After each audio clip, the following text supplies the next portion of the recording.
right, Stabler back. Looking, going to Branch, wide open. Touchdown Raiders! Branch committed highway robbery without a gun.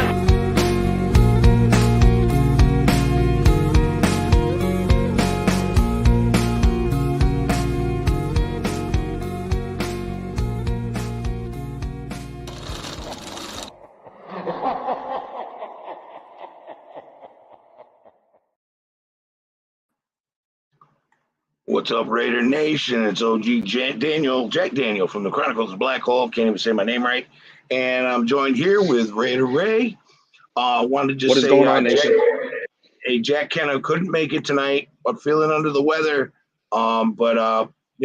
Prayers for him and his family. They're all under the weather. I'm gonna leave it at that. Anthony Estrada, salute, man. How's it going? We're coming in here tonight. Just hang out with everybody, chop it up, and let's see. Here we go. Salute to my guy, Ray. What's going on, Anthony? How you doing, brother? So you put out a video earlier today regarding Josh Jacobs. Yep. And I want to talk about that a little bit. Now, you come in from the point of view that this is probably Josh's last year, and you stated your reasons. And what were those reasons? You said, even though, he's probably going to have a stellar year, especially with this blocking scheme, right? Yeah. But you're saying that there's other running backs out there collecting that bag, $40 million bag, 4 years, and you don't think the Raiders are going to be willing to do that. Yeah. And that's probably why this is going to be his last year, right? Yep. Okay. So I thought about it. You're probably right. Because Josh's agent is going to go, nah, let's go get some money. Let's go somewhere that needs a starting running back. And he'll go get that bag. Or Josh may turn around and tell his agent, no, get me a team-friendly deal. I want to stay here. Realistically, he grew up poor. He doesn't need a lot. He bought his dad his house, did that dream. Got himself a nice car, got himself a nice house, got himself some stuff. He may not require as much. So it's all going to be on what's in his head and his agents. But that's going to be interesting to see towards the end of the season, whether he stays or if he goes. Yeah, I think a lot of people put an emphasis that just because they didn't exercise the fifth-year option that he wasn't going to be a Raider. And obviously the door is open. If Josh McDaniels really wants Josh Jacobs to be a Raider, he'll be a Raider. However, when I just kind of look at it, the writing is a little bit on the wall, right? We look at this running back room and you fill it with 7 bodies. Now, we all know that not all those guys are going to make it onto the roster. We might keep 3, we might keep 4. I'd imagine we keep probably around 4. And in this Josh McDaniels scheme, you're going to have so many different roles. You're going to have receivers out of the backfield. You're going to have Zeus. You're going to have Kenyon Drake. There's just a lot of moving parts in this backfield. And I stated in my video that Josh Jacobs is the type of power back runner that requires 20-plus carries a game. That's when you really start seeing him come on into the fourth quarter. Defenses start getting a little bit worn down. They start arm tackling him. Josh gets success. And Josh has come out locally in the past when games are on the line that he wants the rock. So my take on it was like, with all the offensive weapons that the Raiders have brought in, Devontae, Demarcus Robinson, you got Darren Waller, Hunter Renfrow, with all of the assets that you have on the outside of this offense, in those big time moments, the ball is going to go in the air more than likely this year. But where I see Josh Jacobs, is that what Josh McDaniels does? Hey, Sean Johnson, good to see you in here, bro. I think typically, OG, he doesn't do that. He likes to run the football. But when you allocate that kind of money to outside receivers and you have a wide receiver like Devontae, he never had a weapon like Devontae in New England, ever. True. It's been a long time. Again, Josh McDaniels likes to run. I'm just saying. He also likes some 2 tight end sets. Like, realistically, he's looking at this going, I got all the toys I need and more. Oh, yeah, he can pick. You know what I mean? He can hand pick out. And look, there's going to be times where you're going up against a defense like the Chiefs where their linebackers We're going to run the hell out of it. We're going to run it down their throats. Exactly. We're not going to even worry about passing it. And you're going to get those games like that. But I'm just saying, this is going to be – I don't know if the way that we're going to use Josh, and don't get me wrong, he's going to have a big year. I think he's going to have the best year he's had as a Raider. That's my opinion. Okay. I don't think it's going to be worth $10 to $10+ million. And I also don't think it's going to be as easy to replace Josh Jacobs as what the nation really thinks. I don't think Josh Jacobs is a guy that you just put Zeus in, and because you've heard that narrative that Zeus is Josh Jacobs' replacement, and it's just not that easy. Josh Jacobs is a talented special back. You know what I mean? And it's going to take Zeus some time. But I think the replacement for Josh is going to be a running back by committee. It's going to be a lot of hands pitching into the offense, a lot of people just putting their hands in the bucket, and Josh Jacobs isn't just going to be that easy replaceable running back. Right, but it would be ideal. Okay, for instance, like when we play the Colts, just run it at Yannick Ngakoue. Just run it at him. Yep. Because he can't do nothing about that. What would be funny is to bring in running backs each quarter, bring in another running back, let them get used to this guy. And then now you got to get used to this guy. And then you got to get used to this guy. And realistically, do we have the running backs it would take if we did it by committee to just take a game? Probably. Especially with a team like Kansas City. Their run defense is ass. Okay? There's going to be teams that are really good against the run. And that's when we can go to the air. I mean, the options are there. I mean, or we can just play a balanced game against everybody and just defy them to stop us. And that's what it is. That's what you pin your ears back a little bit. Oh, Raider Ray, who you rocking? I'm actually rocking the old school Charles Woodson jersey. No. Old school would be Willie Brown, bro. I know, but this is my old school, brother. This is my old school. Every time I see 24, I always think of Willie Brown, and I know you young guys always think of Woodson. And it's like, this is what you grew up with. I know. I love Seawood, bro. He is the GOAT. Like, for me, I remember playing safety and just everything. I would just always model my game after Seawood, just passion and always going after the ball. OG Daniel, we signed Jordan Veazey today, Cam Body. Now we have 10 wide receivers competing for 53-man roster. Yeah, and that's exactly what Jordan Veazey is. He's a Cam Body. He's only played special teams. He hasn't even had an NFL career catch yet. He has a fumble recovery as special teams when he was with the Texans. And he's a Cam Body. He's nobody that I'm right. We're saying that. He played at what did he play? As UCLA or? Cal. I think it was Cal. Oh, Cal. Okay.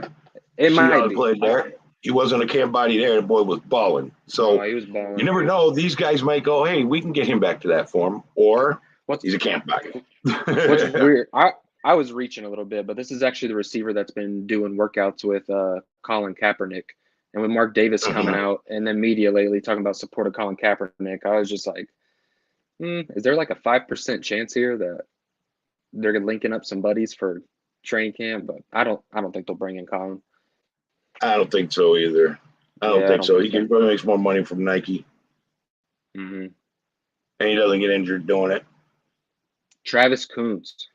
Yeah, Travis Kuntz is a tight end. He's a project player. What was really hard to find about Travis Kuntz was it's really hard to find game film. And he only had one game where he actually kind of came onto the scene. I want to say it was against Missouri.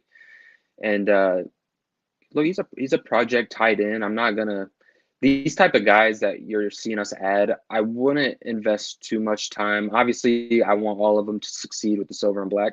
I love a success story, but he's a Cam Body. But he has measurables. He's extremely athletic. He's your prototypical new modern tight end, vertical field stretcher. He's not going to blow you away with pass blocking. But that's what the league has kind of moved to, right? It's moved more to a vertical tight end set who's just really a big wide receiver.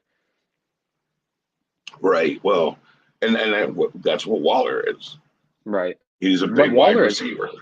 He's gotten a lot better at blocking. Like Waller. I mean, he's sneaky impressive. Like you don't see a lot of tight ends develop blocking at the speed that he has, and it's a testament to his work ethic. That dude he is such a grinder, dude. I think we need to pay that man. Yeah, he is fast and athletic, Richard. Okay. So anyway, you know what? Hey, let me put this in here. Put the link in the chat. And And if anybody who wants to come in and hang out, there's the link. We're gonna, chop it up, man. We're just hanging out. It's Friday night, man. Just hanging with my brothers. Ray. Wait, you know what? Let me do myself a favor. I love All right, this, Sean. I love this. On the updated depth chart, they have Brandon Parker at left tackle, backing up Miller. Could that be something that happens? You see, Sean, this is why I like you, brother. You're under the same stuff I'm on. There's a majority of the time you start making comments that I already have in the back of my head planned for the show. Yeah, he is listed as a left tackle on the depth chart, and we are going to bring that up, and that is extremely interesting. So at the right tackle position, is Josh McDaniels comfortable with going with a Jermaine Illuminor? Is he comfortable with going with a Denzel Good? Does he want to put Alex Leatherwood? Because look, when you get a coaching staff that comes in and they're switching this to a simplified scheme, Alex Leatherwood has every measurable that you want as a coach for a right tackle. He has just long enough arms. He's athletic. He's powerful. And if he can get coached up on the holding and getting a good solid punch, getting his footwork down, Alex Leatherwood could be a really good right tackle. And don't forget, Colton Miller started off really rough. Matter of fact, he started off far worse than what Alex Leatherwood did. He left nearly almost 20 sacks his rookie year, and now you're talking about an all-pro left tackle. Yeah, so people didn't want him cut. People didn't want Colton Miller cut. They wanted him drawn and quartered. Dude, no kidding. Like, I don't know why everybody was so quick to move on from Alex Leatherwood. What's up, Fades? I was saying earlier that I would love to see you. Yeah, man, just chop it up in the chats with him and get some attention. And if it happens, dude, we just let these things happen naturally. We're not out to seek anybody, man. If it happens and it comes together naturally, we'll do it.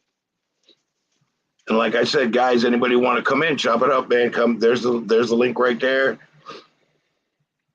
And yeah, you and Farrell would probably be pretty compatible, man. You're both pretty laid back, pretty cool guys. Me, I'm just here to be comic relief because you're the smart guy in this room. So no, we go together, brother. We're like yin and yang. Yeah. We're old school and new school in one show. Want to tell them the name of our new show? If you want to drop some breaking news, let's go ahead. Okay. So Ray and I have been talking, and we're thinking about doing a show on his channel because Ray is a youth pastor. So we're thinking about the pastor and the pirate. So you guys give us some feedback on that, man. And doing a weekly live show, getting everybody involved, and hopefully as we move forward and these channels continue to grow, hopefully we can make donations and maybe we can even do some giveaways to the fans. We're just excited to bring and come together and just talk all things Raiders with Raider Nation. Right. Now, once I get monetized, 25% of what I get is going to St. Jude's. I went through cancer. Ray went through cancer. Children should not go through that shit. And that's why I'm going to be doing 25% of my proceeds to St. Jude's. Once I get monetized, I'm not there yet. Halfway, working on it. But yeah, no, yeah, like I said, anybody's in there, come on in, hang out. Hey, Fades the Black, where you at, man? We also released Sutton Smith today. I don't know if you've seen that, OG. No, I did not. Yeah, we released fullback Sutton Smith. He signed a contract extension last year when Alex Leatherwood went down. He signed a 2-year deal, and he's already cut. So I think it says a lot about the fullback that we brought in from the New England Patriots. I'm sure already in these workouts, I'm sure he's already showed everything that he needed to show. So that's interesting. I miss Ingold. I'm just saying. I do too. I miss Ingold. I know he went and got that bag, and he deserves that bag. And, he was the first Raider to score a touchdown in a Legion. I'm also going to kind of – I watched his live presser today. I'm actually going to kind of miss Zay Jones, dude. I just love the attitude of that kid. He was just – he's not this superstar wide receiver or nothing. But, bro, he's just an old school worker. who will just come in and compete, and I love that. I'm gonna miss. Yeah, but Zay. Miami gave him a good bag, and he deserves it. Jacksonville, yeah, Or Jacksonville, Jacksonville, right? $10 million a year. Like, good for Zay, bro. Like, Good for a little Zay, bit of an man. overpay for sure, but hey, he stepped up big time for us last year. And you never know, man. He might go out there and shine like crazy and get his name out in the paper, and you never know. Zay was doing it with us when we didn't have like all the weapons on the field. He was really getting Right. a lot of burn when everybody was unhealthy, and he was doing good. So what happens when you go into Jacksonville and they've got weapons on the offensive side of the football, and who knows what can happen with Zay? I think it's actually a pretty good fit. Yeah, I think he'll do well, and I'm glad for him. And if you need him to first game of the season to catch a touchdown in overtime, there's your guy. He can do that. Do a He has walk-off. proven that. Mm-hmm. Man, that was such a cool moment, dude. That game was so wild. I was yelling at the TV. Did you even have fingernails this whole season? No, because I didn't. No. I don't know if I still have fingernails with all this content. Dude, you want to hear something funny? I watched a game this past year, and it was when we played Pittsburgh, second game of the season. It was in 1976, and we went out there. We were down by 20, and I'm sitting there chewing my nails up. I know how that game ended. We came back and won. But at the same time, you can't help it. Even though I knew how this was going to end, I was sitting there tearing my fingernails apart going, what are you doing, man? You know how this ends. Let's see. It's been like the last 2 years. It's always got to be some nail-biter, close game. Right. Like Come back in the fourth quarter. Yeah, dude, I'm ready to put some people away. Don't get me wrong. I love those big-time wins. I love those, like that Charger game, Week 17 last season, to go to the playoffs. That was probably one of the best games I've ever watched. Honestly. Okay, yeah, but at your age, that's okay. At my age, you got to hook me up to an EKG because it's dangerous. Jacob Johnson's going to be huge for us. Jacob Johnson's going to be huge for us in the backfield. I watch his tape. He plows through people. I have to watch the tape then.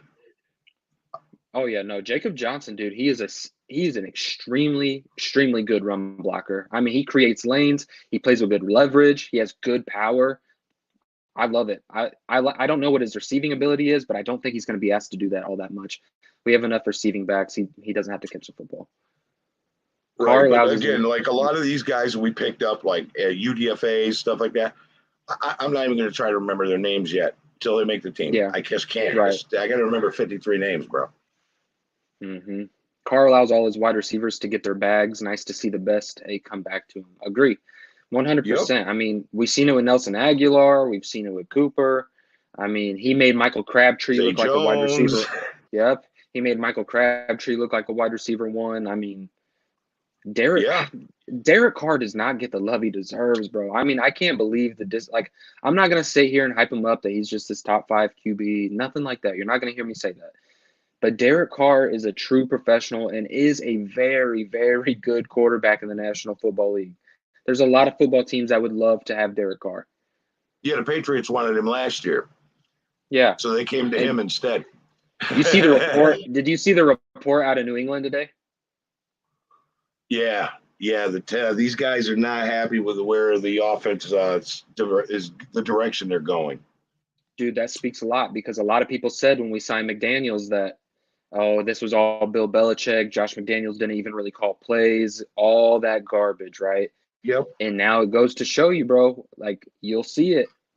Josh McDaniels was a huge. The players are not happy. In New England. That says a lot too, because what does Josh McDaniels' whole charisma come with?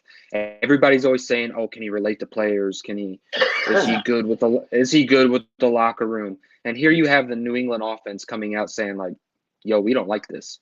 Like right. They're behind Josh. I guarantee you they would take Josh McDaniels back in a heartbeat. Yep. Yeah, this season was more than a roller coaster, Anthony. It was insane. I mean, everything off the field, everything on the field, and Derek Carr carried this team. That's a sign of a great quarterback. Yeah.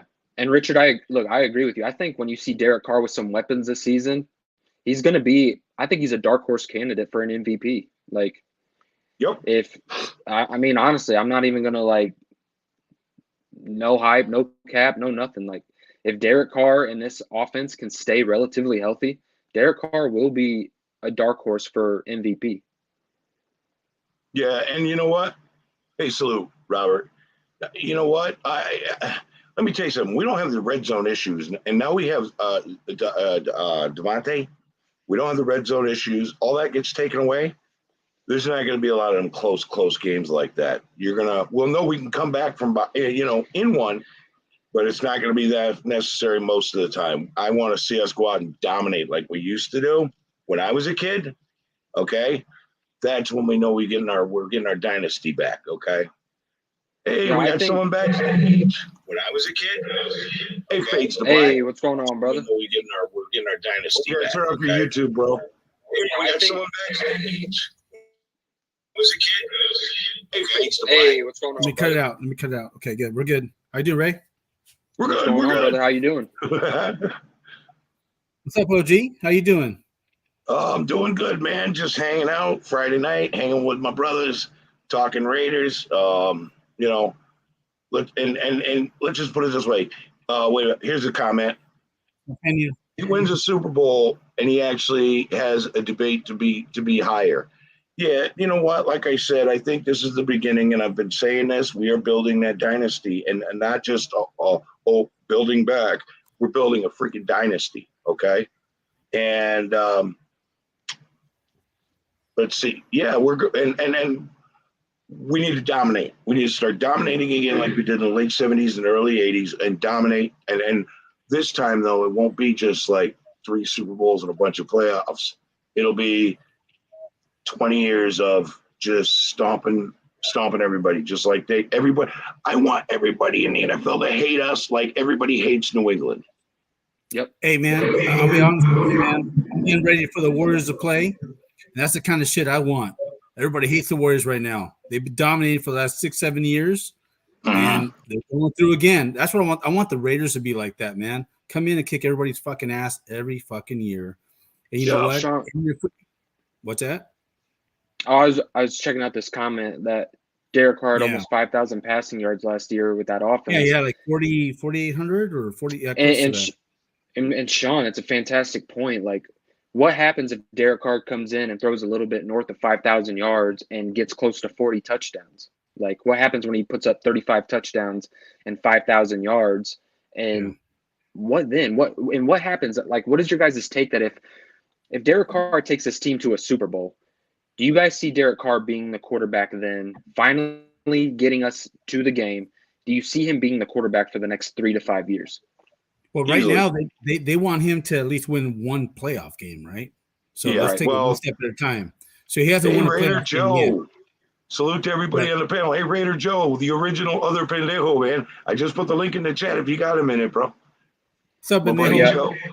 Me and Joe started I agree this with show. you, brother. He's got to win a playoff game first. Like, one step at a time. I mean, he's got to win a playoff game first. Yeah. He has the tools. Yeah, I'm telling you right now, he's going to win a playoff game this year. As a matter of fact, I don't see. We're going deep in the playoffs. We're going to go to the AFC Championship. We're going to the AFC Championship. If we get there, we're on our way. If we get past it and get to the big dance and we win it, the NFL's on notice. We own you. We own you. Here's the thing. Like, we lost by a single score against the team that goes to the Super Bowl, and our offense was completely depleted. And we were playing that basic cover 3 defense.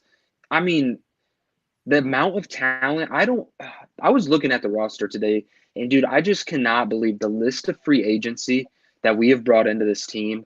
And then to boot, we're getting another $20 million. It doesn't even seem real that they've spent this money and got these type of players. And on top of that, we're about to have the top 5 cap space in the National Football League here in about 2 weeks. This front office has nailed it. And Jay, just to mention that, though, they got to the playoffs with all the adversity they went through. They could have folded. They could have said, "Oh, yeah, excuse. Gruden's gone, or we don't have a coach." And all the injuries. But they went all the way through. They got to the playoffs, man. So that's happening right now. The character, the type of players they have on the team right now, we have to what we need to get it done to the next and level. we've improved on top of that. We're in the right position right now. Yeah, but we've improved on top of that. And then you get linebackers, a rookie linebacker like Divine Diablo, like week 17 coming out in the press like, look, we're folding. Like, I need guys to step up. Like, that's a rookie. Typically, that don't happen. You don't get that a lot. And it just is a testament to the players that they have brought into this locker room. I mean, the Raiders are honestly, I seen that reporter on NFL Network saying that the Las Vegas Raiders are going to go 6-11. Like, dude, the Raiders are going to Who's that? Oh, it's some dude with the big nose. Nick Wright. Nick Wright. That Chiefs, he's a Chiefs fan. Nick Wright. Oh my! Nick Wright's a 6-11. Pastor Jay, sorry, excuse my language, but fuck Florio and fuck Nick Wright. Just gotta say it. No, but you know what? Here's the thing. That clown is a Chiefs homer big time. That 6-11, you better hope that ain't your Chiefs, buddy, because you didn't improve that much. The rest of the division did, and you're going to get beat up by everybody. Sean, we addressed that in the last live. I brought that up, actually, that the NFL pushed the Raiders primetime games to the end of the season. And I said, dude, look, the NFL is a business, and they know who's going to be good. And, I mean, I borderline say, like, this stuff is, like, scripted and rigged almost when you see somehow these games play out. But, look, with the Raiders getting pushed to primetime games to the end of the season, they are going to be pushing and promoting the Raiders. And it tells me that they are going to be in the hunt to punch a serious ticket into the postseason. That's all I'm looking for. I'm looking for us to punch our ticket. If we can punch our ticket, I think the sky is the limit for this team if we stay healthy. So here's the question: how many quick release? How many quick release quarterbacks are in our division? Quick release. Get it out there quick. In our division? Yep. 3. Carr's a quick release quarterback. Yeah, Herbert is, and Wilson. And Wilson is too, but Holmes isn't. You got 2.5 seconds to get rid of that ball if you're going up against Chandler Jones and Max Crosby. You got 2.5 seconds. You ain't rid of that ball, you're going to be running for your life, and you're going to get hurt. And what's going to be fun is that we're going to be playing a lot more press man, and a lot of teams that don't have the skill set to play man, you start getting players playing zone coverage because it's easier to plug and play players in zone schemes. But when you get guys who are specialists in man coverage, and then you get a pass rush like Chandler Jones, Max Crosby, Bilal Nichols, and you get these linebackers coming off the edge like we have, I'm telling you, with man coverage, it starts changing what you can do as an offense. Pre-play, you're already taken out. There's already options already eliminated. And then when you have 2.5 seconds, it's going to be an extremely fun defense to watch. And I think early in those weeks when people don't know what the Raiders are running, you're going to see on offense and defense a lot of changing parts. One week we might go to a 4-3 because we're built that way. One week we might predominantly be a 3-4. What they built this team is to be completely adaptive and to be able to adjust on the fly, and I love it. Yeah, they said they might go more nickel and dime, right? I'm sorry, OJ. No, that's okay. It's just I'm just reading comments from the chat. Gotta keep up with the chat, bro. KFC took a step back, losing Hill and Matthew. Oh, for sure. They did. For sure. Oh, yeah, they did. And you know what? I don't call them KFC. I call them McDonald's. They wear the same colors. Yeah, we're definitely okay. So what were you saying, Fade? Yeah. Shoot, man, I forgot now. Jeez, old man. Talking about the man. We're talking about man coverage and how multiple this defense is. Yeah, they said that they're probably going to go more nickel and dime. Yep. Because of the 3-4. Like, yeah. So I know you were talking about that. They said they were probably going to go nickel and dime more. So BL. Hey, what do you guys think about Farrell, man, going to linebacker? There's your chance. Oh man, actually, bro, it might work. Let's go. Come on, Jay. I want to hear it. On this live stream, bro. We talked about it, and 4 days before the announcement came out, me and OG were talking, and I made a prediction that Cleveland Farrell was going to be an outside linebacker this year. Really? 4 days. Okay. 4 days later. Yep. 4 days later, it comes out that he's converted to outside linebacker, and dude, I think it's. For right now, what Clee's getting paid, and I made the point that we've put a square peg in a round hole enough with Clee. The 4-3 defensive end position wasn't working. We all know that he struggled to maintain weight on his frame. He got sick. And for a 17-game season, when your body isn't designed to hold as much weight as Clee was putting on, it's a struggle, and it's hard. And I think the best move for Clee right now in his career to kind of switch things up and give him a fresh start is to let him come into camp lighter and put him outside linebacker. Don't have his hand into the dirt. Have him stand up. have him come down on first downs in the run game. He's a solid run defender. And he would be I think he could be one of the better run stopping linebackers. Don't have him cover. And on third downs, when you want to get an extra edge rusher, put him out there beside Max Crosby, put him out there beside Chandler Jones, and let those guys get all the double teams and let Cleve Farrell go one-on-one. He's got the motor for it. I'm excited to bring him on board. I'm going to tell you right now, I don't think they utilized him very much last year. So we still don't know who the Cleve Farrell. We know he's a good run stopper, right? Yeah. So I'm curious to see how he's going to be at the outside linebacker. Hey, not button Wi-Fi William. Who Mahomes without Andy, huh? What do you mean? Huh? I don't know what he meant. NFL coaches are going to have a hard time preparing each week for us because tape they watch isn't going to be exactly the game we may bring the next week. We face that coaching staff. It might be the same in the next quarter. They're gonna have a nightmare preparing for our offense. No, it's a good point because look, you got two coaches, Josh McDaniels and Patrick Graham, that are notorious for switching up schemes on a fly. I mean, these are some of the hardest teams to prepare for, and now we have both of them on the offensive side of the football and on the defensive side of the football. So even as a fan, I remember going into halftime, and you would be like, "Why have we made 0 adjustments at halftime?" You're going to see a completely different football team coming out. Who was the coach then, Jay? Ray, who was the coach then? John Gruden. You're exactly. Just asking.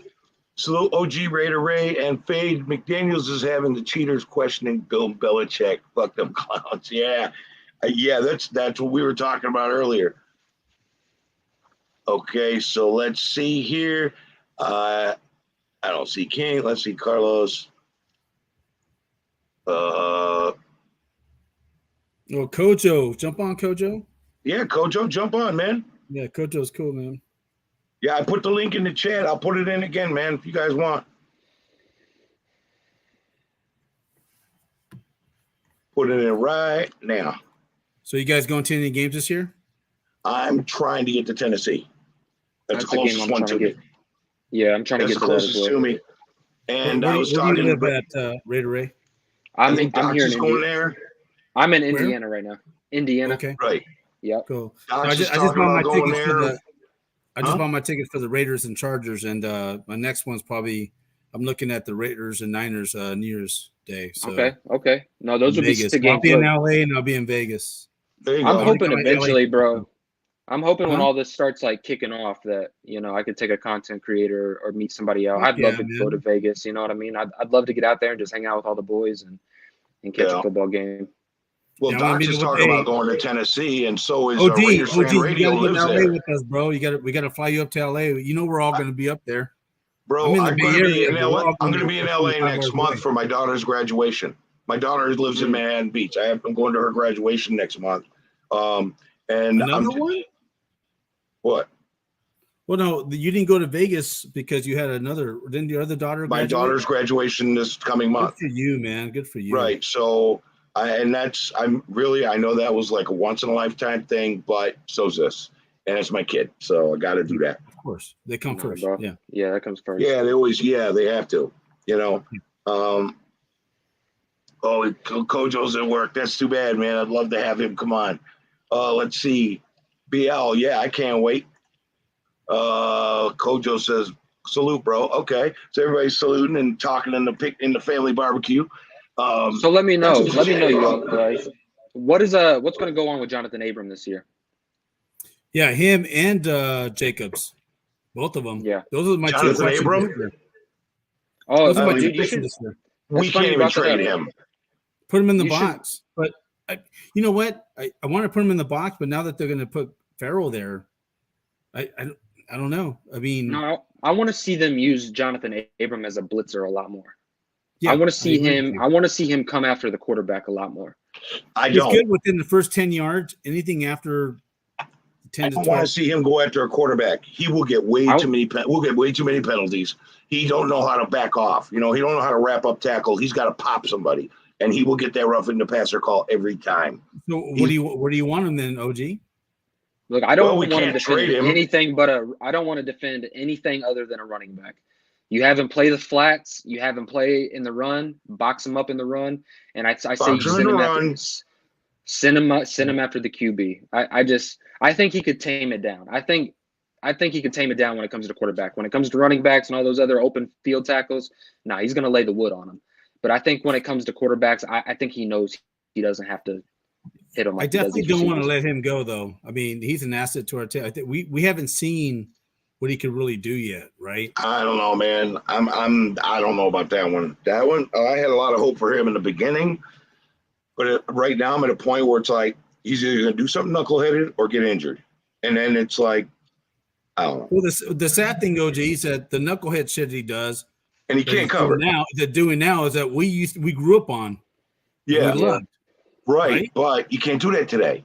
I know. Can't do that today. And the thing is, he can't cover. He has an old school mentality. Yeah, but he can't cover either. It's like he's one of those liability I mean, players. He got mossed a few times, but he had good coverage. But I know what you're saying. But there was a couple of times where he got beat. He got mossed. Is that a Super Bowl caliber player? We're going to find out this year. I don't know, man. I don't know about Jonathan Abrams, man. I know one thing. He's got to get out of that number 24, bro. That number 24 is special to Raider Nation, and I don't mean to say it in a rude way, but I mean he has not earned to wear that number 24 jersey. No, he can switch it to he can go to 33 like Tyvon Branch or something. Yeah, I don't know. I'm not sold on Abrams at all. I'm not. Every year I'm getting more and more doubtful. Like, can he pull it, get it on the field to get it together? Yeah, that's the thing, dude. I think that you have him watching the screens. He comes up really good when it comes to check downs. He makes solid tackles. He covers running backs really well. You just play him more towards the line of scrimmage. Let him get after the QB a little bit. Let him go after those running backs. I think he'll be fine. But the thing about Abram is that's his role. That's who he is. I mean, you're not going to be able to put him on the back end of the defense and feel comfortable. You're not going to ask him to line up one-on-one with the guy in the slot. Unfortunately for Abram, what he is just that he is what he is. That's the type of player he is. You're going to put him in a box. If you can keep him in a running, he's in there in the box running plays. He'll be a dog. He'll go out there and just be total dog. Patrick Graham likes to use three safeties, and I think you'll see Jonathan Abram kick down more, but I think you'll see a lot of Tyree Gillespie, Deron Harmon, and Trayvon Morrig. Mm-hmm. I want to see more Gillespie. I think the kid has potential. I've been asking about that. I mean, people keep forgetting about that we had him, and then putting Diablo at linebacker too. We'll see how those two do. Facts, dude. Yeah. Outside of Marshawn, bro. The Raiders do not retire numbers, DeMarcus. The Raiders have never retired the numbers, except one guy. Okay? And the Raiders didn't retire him. The NFL retired his number. You're not allowed to wear 00 anymore. So Jim Otto's number is officially retired. And that is the only Raider that's ever been, their number's been retired. If you retired numbers from great Raiders, you would have no numbers to choose from. They'd be using fractions and shit. Facts. No, that's a good point, OG. That's a good point. No, I seen something about Sean. What was he wearing? It was a hoodie. It had a symbol on it. It looked kind of like the Welcome to Vegas sign, but it wasn't. And I'm like, nah, people reading into that. Oh, we're probably reaching a little bit, man. When we want a player, bro, we look for everything. We see a reflection in their car window, and we're like, dude, he's in Vegas. He's going to be a Raider. Yeah. Where'd you hear that, Richard? Deshaun Watson is going to be suspended for the season? I just got an update 30 seconds ago. It said that he's going to be meeting with the NFL. Okay, well, if he gets suspended, now all you got's a pissed off Baker Mayfield. Good luck, Brown. Hey, has he found a home yet or not? No. He's still on the Browns, ain't he? Dude, I don't think Baker's that good, bro. I really don't. No. I don't. The commercials he does with this. The commercials he does with this. Hey, think about it though. If you got drafted, either you go to the Jets or Cleveland, you think you're going to be good? Well, no, but you got to think they did bring in weapons. They brought in David Njoku. They had He goes to Detroit, he's shit. Then he goes to LA and wins the Super Bowl. I don't think he was. I don't think he wasn't Stafford shit. was the Detroit problem. was shit. No, he wasn't shit. Detroit was shit. No, well, I'm sorry. Let me rephrase that. The team was right. Detroit is Detroit. Team. Okay, the team because was. it shows he didn't have the tools. He didn't have the okay. So, but actually, you know what? I should back up because Mayfield they did give him some good players. Yeah, they got Odell Beckham, Jarvis Landry, David Njoku. He's got probably a top 5 running back, and Nick Chubb. I mean, dude, you got a ton of talent, bro. Okay. But Baker Mayfield, what I did like were those commercials with the stadium about he's out in his slippers and stuff. Right. Those were kind of cool. At home with Baker he can Mayfield. Do that, but yeah, that's about it. I do want to see. I seen in the chat. Last year was the first year number 1 was used for a full season and worn by Jackson. I like Jackson in number 1. I thought that was a clean jersey. He looked good in the silver and black. I just wish he was about 10 years younger. Yeah. Oh God, yeah, 10 years younger. Pfft, we wouldn't be worrying about picking up a wide receiver too. Nah. Willie Wayne. Yeah, that throwback is fire. That is a pretty cool hat, man. That is fire. That's old school. Yeah. I'm more of a throwback hat type of guy, bro. I love the old school. Too. I love all that. I love the jerseys that are that color as well. When we do them, those like silver, white ghost jersey, the white with the silver bro. numbers. Dude, it's that. So cool. That's why I got this shit. I wear this with that ghost jersey. I always have to flex this for some reason because I'm so proud of it. But this is the ghost jersey I'm talking about. This Crosby one. Yeah, but Crosby? I got it autographed though. Check that out. Hold on. Let me ask you a question. Are you one of those guys that wears the jersey that's signed? No. Okay, good. Could you guys see that, right? No, you frame those. I know, but yeah. Have you guys been to games where these guys wear their jerseys and they're signed by players? Yeah, I don't know what they're doing, bro. I'm sitting there going, "What are you doing?" Yeah, they're dumb. That's dumb. Throw that shit in the closet or put it in a frame and put it up. Put it on the wall. Acid-free matting in a frame on a wall. Yeah, I'm gonna put up some audio walls in here, and I'm gonna black it out, and I'm gonna get those framed in the glass, and it's gonna be part of the show for sure. Cool. There you go. Yeah, I got this little add-on studio area that I got put together. It's a storage room. Air conditioning doesn't get in here, so I'm sitting at 85 degrees for all you mother. Dude, no, I'm hot right now too, bro. I'm hot right now. We don't have the AC on. We're pinching pennies right now. Okay, so let me ask you a question. Seriously. Yep. Does anybody here besides me want to see a black helmet, right? Color Rush helmet with the silver logo, all in silver, chrome silver, black jersey, black pants, Color Rush with just a little bit of silver? Think about that. Would that not be? Well, that's what I do. Color Rush, dude. That's what I don't get. I don't get with the Raiders is like, look at all the other teams, like the Falcons. You get the Jets that get an all black jersey thing. Like, what is up with these teams getting all black color rushes? Yet the team that's colors are silver and black. We can't get an all black color rush. Yeah, like, dude, what is that? I don't know, man. We would look nasty. We would look nasty in all black. Oh yeah. Oh, you're talking about changing the jerseys, right? But instead of the color, get rid of the stripe on the top. Yeah, and put the logo in just all chrome on the side. Just change the pants to black, and with the silver, or even I've seen black helmets too. But I mean, we're the only team that doesn't. I mean, look at our uniforms, man. They go from way back. Yeah, you could keep the uniforms all black. You could keep the classic Raider emblem, but make the emblem like chromed out and like the face mask chromed out. Yeah. And then let the players like wear those solid black visors, bro. It would be sick. Yeah. Mm-hmm. They don't want that though. They don't want to see us win. Yeah, but instead of the whole shield, just you know what? Do a skull with cross sabers behind it. I think just like his throwback hat. Just take the shield away where it says Raiders, and you just have the classic pirate with the 2 swords, bro. That would look sick. In chrome.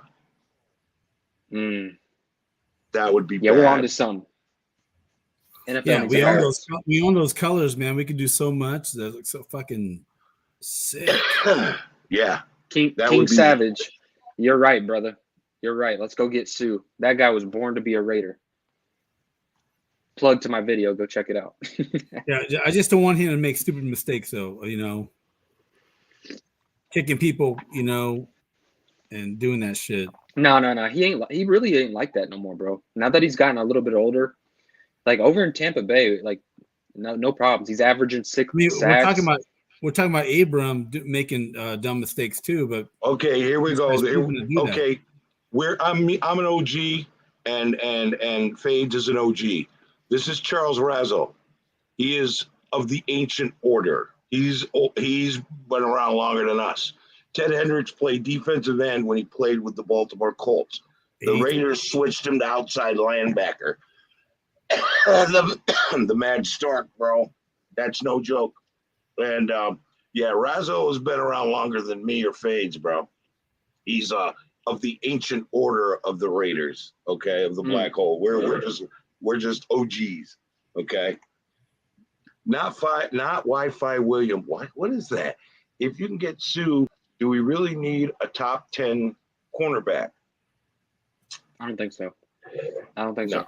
I think your rushing coverage works together, and when you create a front seven like the Las Vegas Raiders have created, look, those guys they really only have to cover for 2 to 3 seconds. I mean, honestly, what it's going to do is this front seven is going to make this back end look really good.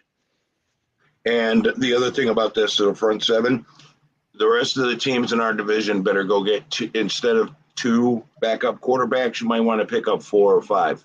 Just saying. If we get Sue, you better have 5 backups. Because you got to play us twice. I'm so curious to see this defensive line in the fourth quarter of football games. Because I think we're going to have a good rotation. But I want to see fourth quarter game on the line. Chandler Jones, Max Crosby, Bilal Nichols, and bro, just pinning the ears back and going. Like, it is so exciting. But this defensive line will be game changing. Like, they will take over a game. Oh, for Cash sure. Lord. Cash Lord. 15-2 Cash Lord? Really? I'll take it, brother. But I'll take it. I think. Wait, Cash Lord with Derek Carr? That's what is he a Carr hater? He is actually.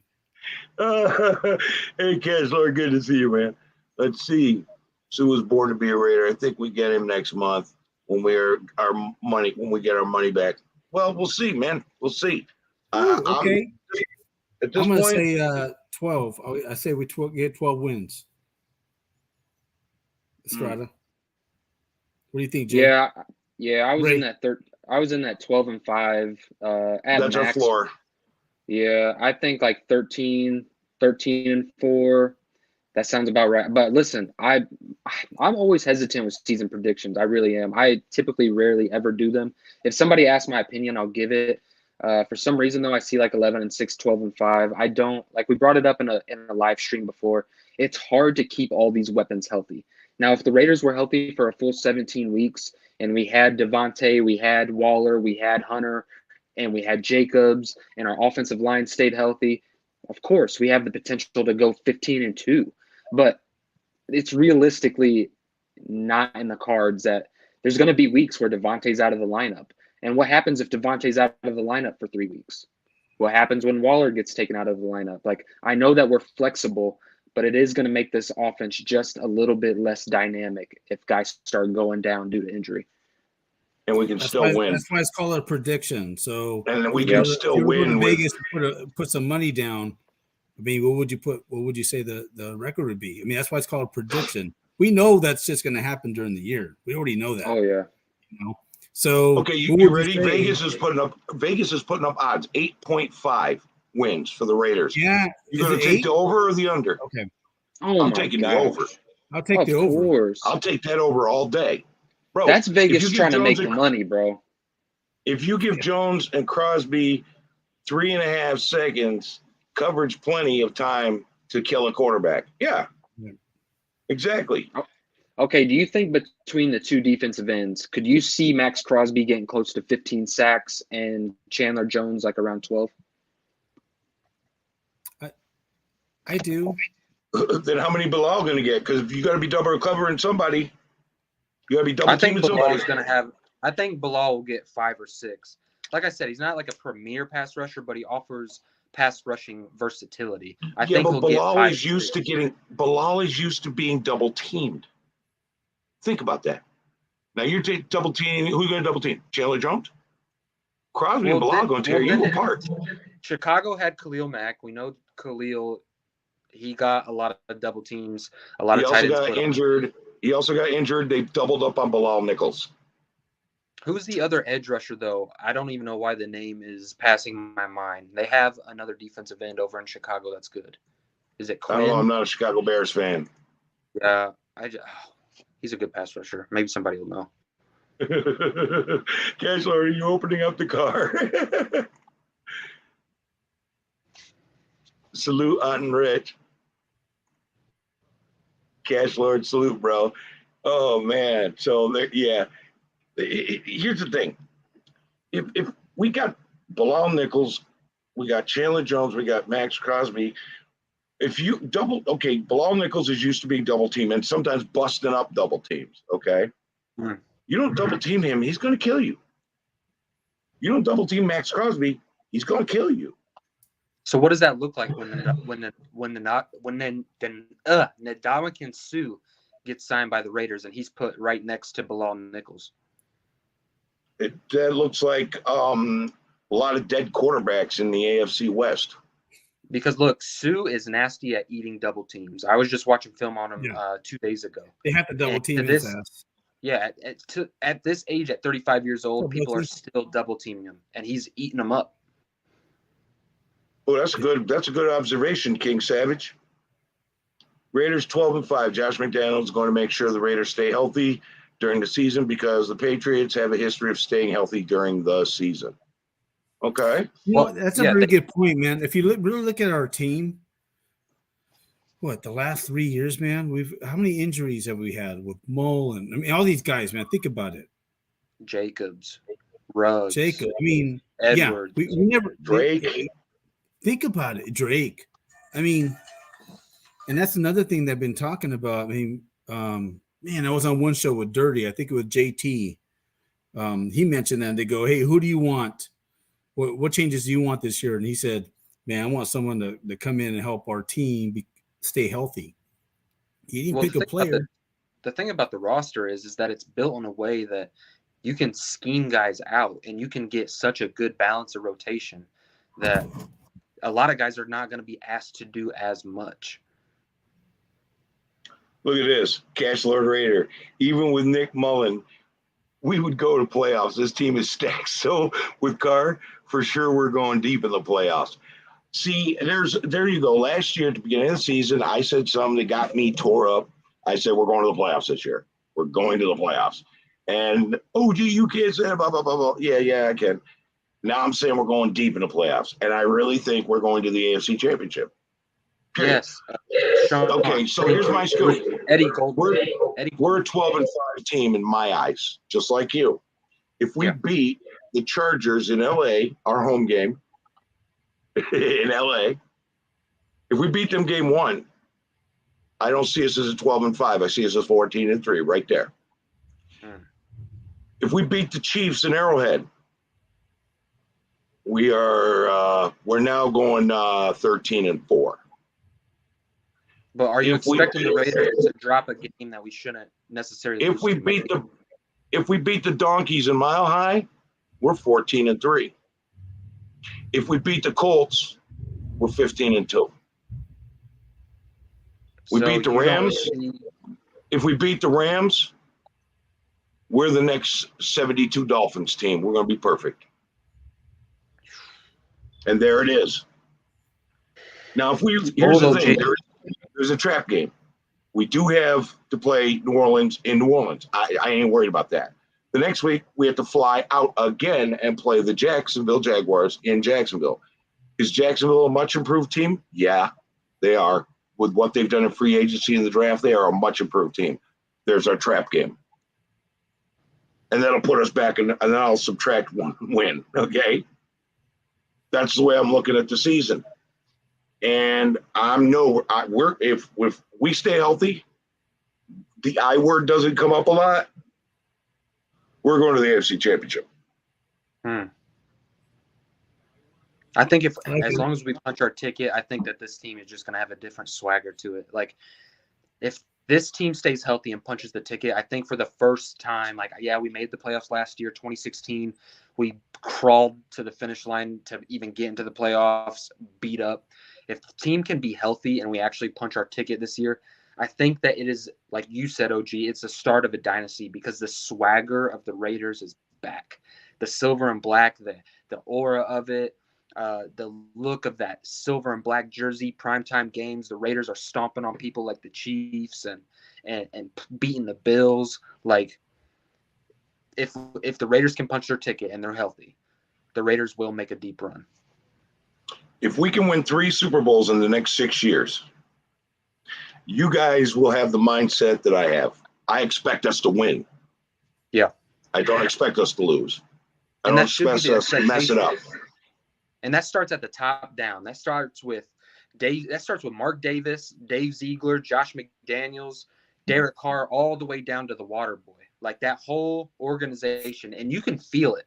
I mean, I don't know if you guys have felt it, but since this Josh McDaniels era has kind of started, there's a new feel to the organization. Yeah, there's something different going on. And I think that this organization is all in on winning. And it fires me up as a fan base because finally we have professionals in the building who are going to search under every rock, look in every nook and cranny to get whatever talent is out there and to bring them in to wear the silver and black. They're going to put everybody in a position to succeed. That's the thing that they're going to do. Okay.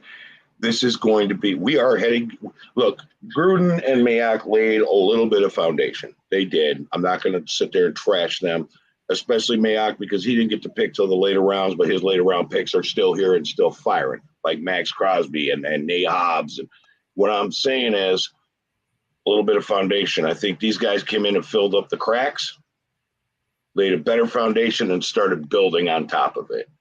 And we didn't need as much as I thought we did. We didn't need as much because right now we're looking like a lot of people are starting to be nice to us in the media. Yeah. Before the season? When was the last time you saw that happen? Yeah, except for that Joe that has us winning 6 games. That boy can kick rocks. Nick Wright is a moron. He's always been a moron. Okay. What's that other guy that he's all butthurt because Florio. Yeah, Mike Florio. Fuck him. Yeah. Sorry, Ray. I go to church too, bro. Sorry. Yeah, you're good. He doesn't worry about me. He knows I'm an old sailor, so it's cool. I know. I am too, man. Like, a bunch of my old stuff comes back. So. You were a sailor? No. Oh, okay. I was gonna say because I'm an old sailor. Soldier in the neighborhood. That's all I gotta say. Okay. Let's see. Mm-hmm. I'm telling you, I'm just looking forward. I want to see week 1. Screw the preseason. Last year I was into the preseason because I wanted to see who we brought in and what they were going to do. Now I don't even care anymore. When I go back to not caring about the preseason, I know we're going to be good. I want to see week 1. I want to see what we do to the Chargers in LA. Man, I'm opposite OG. I'm excited for preseason, brother, but just because we have so much depth, I know some of these guys aren't going to make the roster, but I just want to see them play. Like, I want to see Sincere, right? I want to see him as an undrafted free agent running. Like, I want to see these linebackers. I want to see these defensive ends. I want to see Zach Van Valkenburg, undrafted free agent defensive end that I made a video about of how I think he's a sleeper to make the roster. I think when it comes to backup defensive ends on the Las Vegas Raiders, name them. Outside of Cleve Farrell. Outside of, as far as defensive ends? Defensive ends.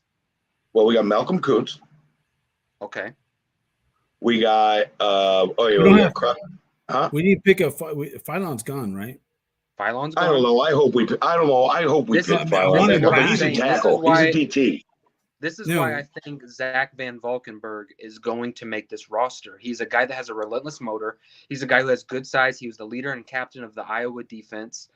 Had 5.5 sacks his final year as a senior. This guy is a Raider. He reminds me a lot of Max Crosby, not with the finesse, not with the bend, but it's his motor. The guy does not stop. And you put this kid in the fourth quarter with a Max Crosby and a Chandler Jones, and you have him standing up off the edge. Good luck. If you're a tackle, if you're a running back, and you're forced to pass pro against Zach Van Valkenburg, good luck. Well, like I said, I'll probably check out some preseason. I'll check out the first quarter. Yeah, well, not the first quarter. First half. Watching every single one of the game. Here's what you do: watch the first half of the preseason, right? Game. The next week, watch the first half, and if you see a couple of new names in there, somebody didn't perform. Did somebody else getting a chance? And the fourth week, you watch that first half, and you're going to see the guys making the roster. Okay. Well. Yeah. I know, I agree. But I think that this preseason, I think you're going to see real competition at all levels, that there's going to be guys that splash in preseason that are coming for starting spots. Names that we probably really didn't even pencil in as starters. But these guys are, like I said, dude, if you're a running back, if you're a wide receiver, if you're a defensive back, you better come to training camp ready to work because those rooms have a lot of added talent.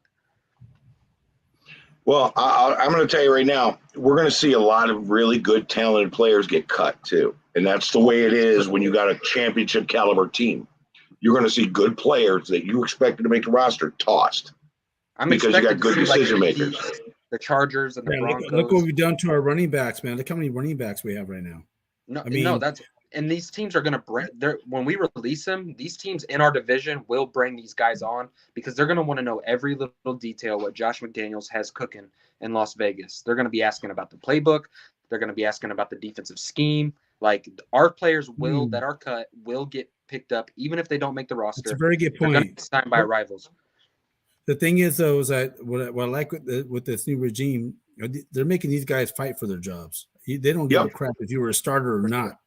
Yeah. With all the safeties and the running backs we're picking up, they don't give a crap. Like, hey, they're bringing everybody in, and we're gonna pick the best man to fucking start, right? So that's a very good point, though. You made though.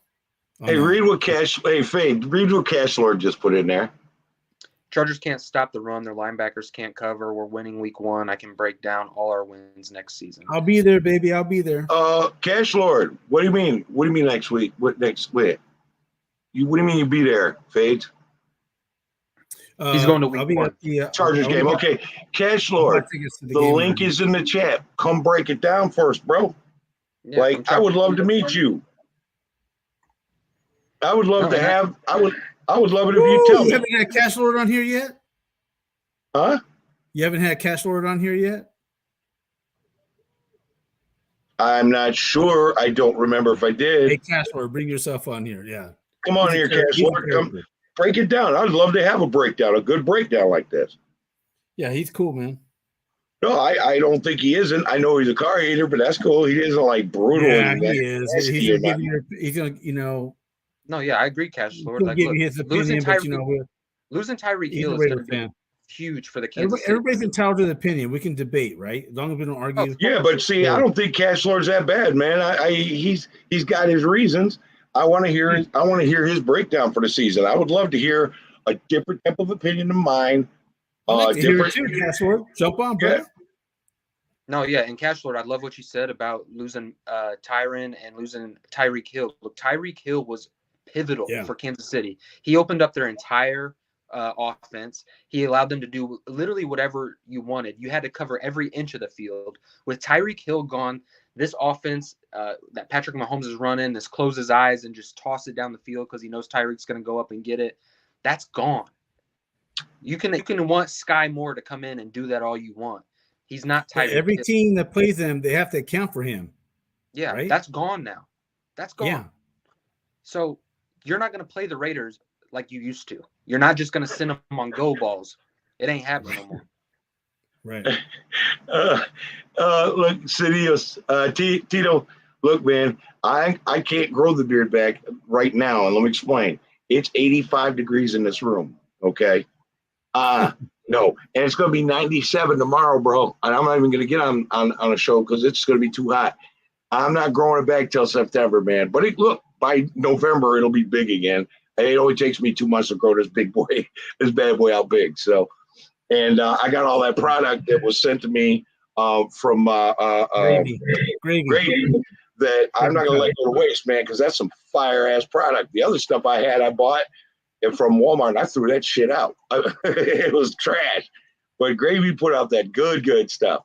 So no, I'm not gonna let that go to waste. And in September I grow it because it gets cold here in January, November, December, January. So just saying. We got Cash Lord, man. I'll put the link back in the chat. If you want to come on and give me that breakdown, we'd love to hear the breakdown, bro. Because you've got a different point of view. And I'd love to hear it. I'm open to different points of view, man. Yeah, check out Sean's comment. We'll kind of talk about that. Running back room, right? Running back 1, Josh Jacobs. Running back 2, Kenyon Drake. Running back 3, Zamir White. Running back 4, Brandon Bolden. Running back 5, Sincere McCormick. Running back 6, Amir Abdullah. Running back 7, Britton Brown. Well, Brandon Bolden. Okay, yeah, no. I like this lineup. I think the top 4 are going to be the ones that make the roster. Sincere McCormick, I'm hoping that can be a practice squad guy. Amir Abdullah, I could see being a roster release. Britton Brown, I'm hoping that he could be another practice developmental guy. He's coming off of a knee injury. But yeah, and this running back room is going to be completely interchangeable week to week. I don't think anybody's talking about Kenyon Drake enough. I think Kenyon Drake in this scheme, in this power scheme, could find a lot of success. And not to mention, we're going to be using him in the receiving game a lot more. I just hope that he stays healthy. I think he's going to eat this year, man. I'm going to be honest with you. I think you're going to see one of the older Drakes. Drake for sure. Cash Lord is fair and reasonable. Cash Lord is fair and reasonable. Tito, you look like a little kid. All right, man. Let's see. Anthony. Richard, you said you wanted to see that new quarterback from New England. You were talking about, damn it, seeing him in preseason content, correct? Correct, right? Man, I got to throw these on to read stuff. Not Stidham, I mean the undrafted quarterback. He's talking about the quarterback out of Cal. He's athletic. Our seventh round, is that a 7th round or a UDFA kid? No, it's a UDFA kid. Okay. No, he's good with his legs. He's a developmental project. He reminds me of kind of what Marcus Mariota was for us last year. Mr. Orange, what was your favorite siblings that played for the same team? Mine were the Hanson brothers that played for the Chiefs. Is that a Chiefs fan? Well, Orange might be, I don't know, it might be a Bronco. I don't know. Okay, well, I don't care if you're a Chiefs fan and you're respectful, man. You're cool. You're welcome here. No problem. Yeah. He's just asking the question. He's good. Yeah, I mean, Raiders or players that were siblings. Casper, what's going on, brother? Let's see. Get Raider Casper on there. I wish I could get Casper on here. Casper don't like me, I guess. No. Yeah, you got it right there. I see him. Running back. Blitz and blocking one thing. I keep putting a link in the chat, but look, I'm trying to get Cash Lord. Raider Casper would be awesome. I think Drake is one of the underrated X factors that are actually on the Raiders offense. I mean, he's gonna blow up this year, bro. He's gonna blow up this year. Let's not look at it as like the John Gruden scheme Drake. Let's think about if the Arizona Cardinals Kenyon Drake got signed by the New England Patriots. We'd be talking like, oh, bro, like that's a perfect fit. And I think Kenyon Drake is gonna explode. Yeah, he can catch, man, off the back, man. That's cool, Sean. Darren Waller can wreak havoc in the slot. In Josh McDaniels' offense, time for the tight end in the slot. Just was reading an article, McDaniels using Waller in the slot. Yeah, no, that's going to happen. But you're also going to get Devontae Adams in the slot too, and nobody talks about that. Right. Oh, you're going to get a whole lot of stuff. Devontae is going to play every single position on the anywhere you can line up. Z, X, Y. it don't matter. Devontae's going to line up, and you're going to be able to interchange him with anybody. Yeah, Tito's right. The Sharp brothers were pretty good.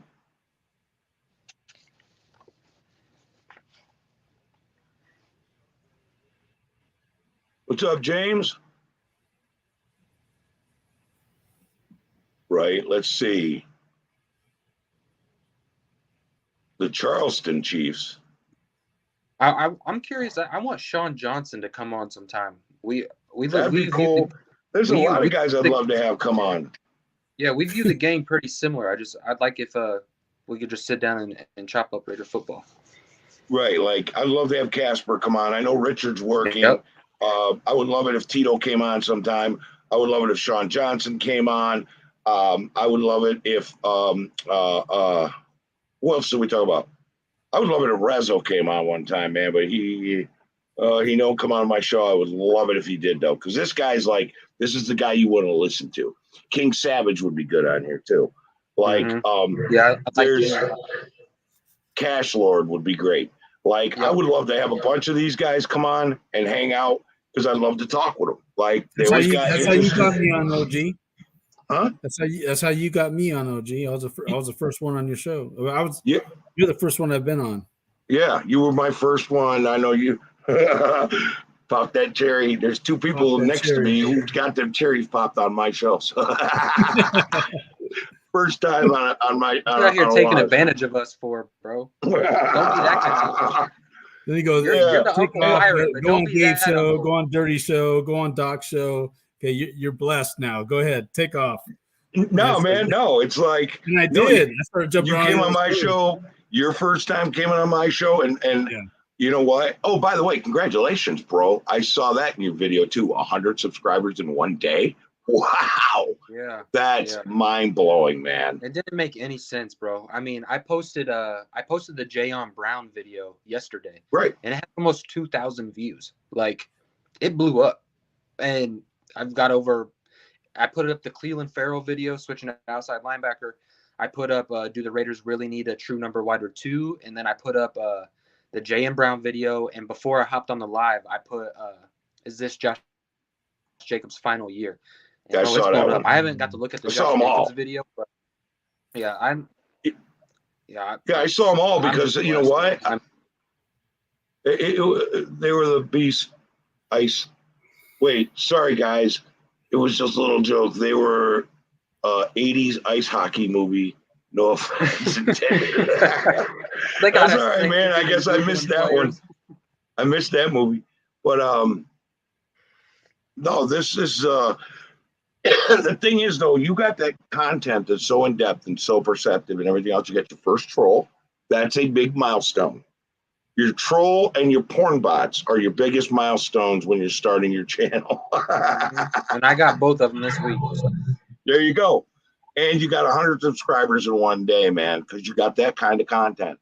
That's why I was like, when I first saw you, I was like, oh, man, everybody's going to know this guy. And if you are not subscribed to Raiders Ray channel and Fades the Black channel, you need to go get some, like, drug rehab because you're missing out. These guys, Raider Ray is putting out some killer content. Fades, you haven't put out something in a while, have you? I haven't done shit, man. Okay, but I will. I'm going to though because the season's coming up, right? And I'm doing that, and I'm probably going to do a Warriors. You guys won't care about. Well, there's some probably basketball fans in here that will. So you know, if you're going to do a Warriors, because we're actually playing. I should be watching that game right now, but I'm on your show, OG. I'm a fucking diehard. Well, you could be covering the Raiders. You could be covering the Warriors. You can cover, whatever you want, man. A lot of guys do that. And like I said, you want Raiders content, you got to go over to Raider Ray's channel and subscribe. He's going to give you in-depth looks at things that are a different perspective and a really intelligent perspective. His videos are not 10, hours long or anything like that. His videos are brief, but what he brings into it makes you think, man. Like when you were talking about doing a wide receiver 2 by committee, that was brilliant. Use the 3 of the guys we got and give everybody like a different look every damn play. Like, what do we do? How do we now we've got to game plan for Hunter Renfrow, Devontae Adams, And now whoever and you got another Darren Waller, and now you've got just 3 other wide receivers to game plan for in one system. That would be scary good. Like there's, how that would be a nightmare. Yeah, if they didn't hear that take, really, Fade, it was about all this talk about the Raiders really needing a wide receiver too, and that's not, when I make this take, that isn't to say that the Raiders still aren't going to go get a player, and they might go get a good player. They might still go get Nelson Aguilar at some point. You don't know. Right, but who are the 3 guys we have now that you said would be great wide receiver too? So you rotate them. Now you don't know who the hell you got a game plan against. Right. Look, there's one football on this offense, and there's a lot of playmakers to feed. You have Devontae Adams, Darren Waller, and Hunter Renfrow. Devontae is going to get they're going to target him to get 100 catches this year. Okay. Hunter Renfrow, when he's on fire, like where I want Hunter Renfrow is in that 65 to 70 balls. That's where I think Hunter Renfrow should be at. Darren Waller, sub 80s, maybe even low 90s, right? Then you're going to have Josh Jacobs and everybody in the running back game, Kenyon Drake. That number 2 on the Las Vegas Raiders roster is really like a wide receiver 4. It's really like a wide receiver 4 or 5-ish, because you have the ball dispersed in so many locations that week to week you can have Demarcus Robinson in, you could have Mac Hollins in, you could have Keelan Cole in, and it can change literally quarter to quarter, drive to drive, game to game. You can do so many interchangeable parts, and it makes that number 2 wide receiver position extremely hard to game plan for. You're going to have to know the entire depth chart of the Las Vegas Raiders wide receiver core, because every single one of these guys are going to have some type of role carved out. And do you imagine having a game plan for that? How scary would that be? Well, you have defensive coordinator. What are you going to do? You have to take time away from studying Devontae and Hunter and Darren, because a player like Demarcus Robinson just had a week where he posted 98 yards and 2 touchdowns on 2 deep balls. Or 2 weeks later, you have Keelan Cole, who came in and had 70 yards and a game winner on 3rd down where he got the first down conversion, and they're doing different looks with him. Like, you have to study every single player on this roster, hands down. All right, Raider Kojo posted in the chat, no more trap games, OG, because of this staff and current roster. Well, I'm sorry to say, but like I said, there's one area I'm worried about, a trap game. We have to play the New Orleans Saints in New Orleans and then fly back across the country again the following week and play the Jaguars, who are not the Jaguars of last year. They are much improved. That could be our trap game, bro. OJ, who's the team that we have after the bye? Huh? Who do we play after the bye? When's our bye? Week 6? Yeah, bye week is week 6. We looked at that last week. After that. Yeah, that was my trap game right there. Oh, the Houston Texans? Yeah, it was. You never know, bro. A lot of times, man, after our bye, we just. Nah, we'll be fine after the bye. A lot of time back in the day, after the bye, we come out and kill people for weeks. So I'm just saying is that 2 weeks in a row flying over cross country is going to be a scary second week. That could be a trap. You're right. You're right on that one. Yeah. Raider Casper. Tito, same here, but I'm trying like hell to retire. I start my first W-2 job in 20 years next week. Huge transition for me. Oh, everybody's talking like, okay, this is like the chat is now the family barbecue. Everybody's mingling around talking about all kinds of stuff, but that's cool, man. I like that because this is family. You know what I mean? I'm from the UK, so football to me is very different to yours. I understand Mr. Orange. And he was talking about the movie Slapshot, which came out in the 1970s. And I wasn't old enough to see it because of the rating. So, yeah, I heard of it, saw the commercials, never got to see the movie. But now you got me intrigued, Mr. Orange.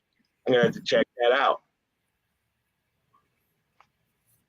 Yeah, cool, Mr. Orange. That's cool. That's a cool take.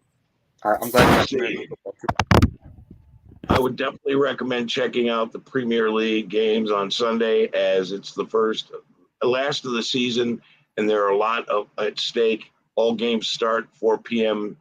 Greenwich Mean Time, which is in England. The GMT is England. It's 000 time zone. I used to be a navigator in the Navy. That's the only reason I know that.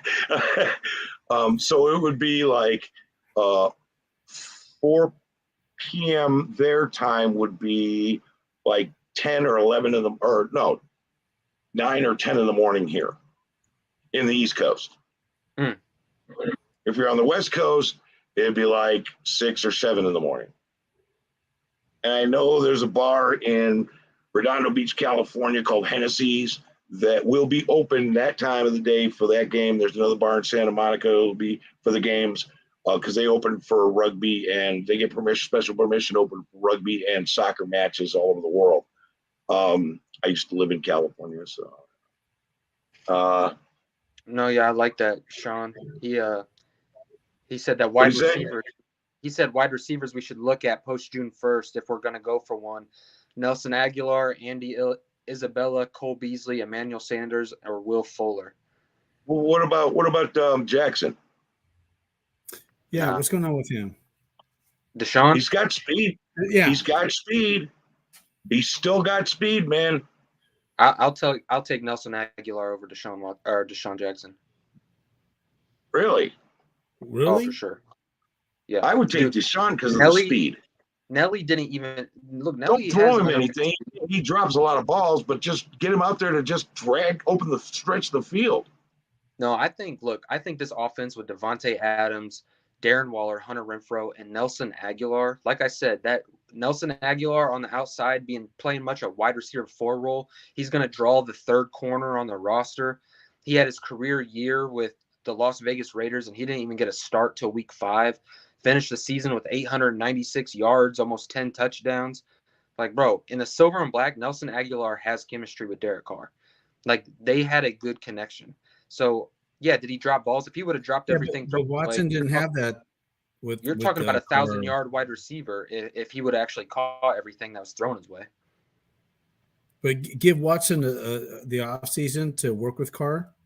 I bet you he'll fucking do very well, man. I'm telling you right now. Who, Jackson? Yeah. You would take Deshaun Jackson over Nelson Aguilar? I would, just because he would open up the field because somebody's going to cover that speed receiver. Now it opens up things. You know what? The only thing why I would go over the other side with Aguilar is because he's already got a relationship with Carr, and Carr's comfortable with him. Look, Nelly has speed. Like, let's not. I would honestly. I'm telling you, Nelly was probably pretty equivalent to Deshaun Jackson where he's at right now, speed wise. 100%. Hey, what are both their ages right now? Do you know? Who? They're old. But here's the thing: the Patriots are going to let him go. The Patriots are going to keep him. Patriots are going to keep him. They're already putting in work. Don't see Nelly going anywhere. And that's completely plausible. I mean, look, if I was the New England Patriots, I wouldn't let go of Nelly. And there's a reason why they want to hold on to him. So I think Nelson Aguilar would be a really good wide receiver. I agree with you. Can I, Mr. Orange? I know it's late there, bro. It's like probably 3-4 in the morning where he is. Well, I appreciate you guys tuning in. Yeah, I know. Imagine having Ruggs. It is unfortunate that kid made a bad decision that day. Because if we had Ruggs in this offense, my goodness. Like, yeah, dude, it'd be the best offense in the National Football League. Yeah. We'd be the new Chiefs. We do have a 3-headed monster right now in the receiving as far as receivers, man. Yeah, imagine. That's all we can, unfortunately. So, Michael. Salute, Michael. Salute to you, Michael. What's going on, Michael? If Michael comes on your panel ever and he starts talking about he wanted to tell you a story about milking bulls, don't let him in. Oh no, I'm already out. I don't even care. I don't want to hear. Huh? I don't want to hear about milking no. Dude, he no, you don't understand. He comes on to your show. He's got a real straight face, and he'll start telling you a story. And when you're done, you're like, "Why did I buy into that?" Yeah, he's funny. He's funny. Storyteller. Michael Guerrero is hilarious. I love this guy.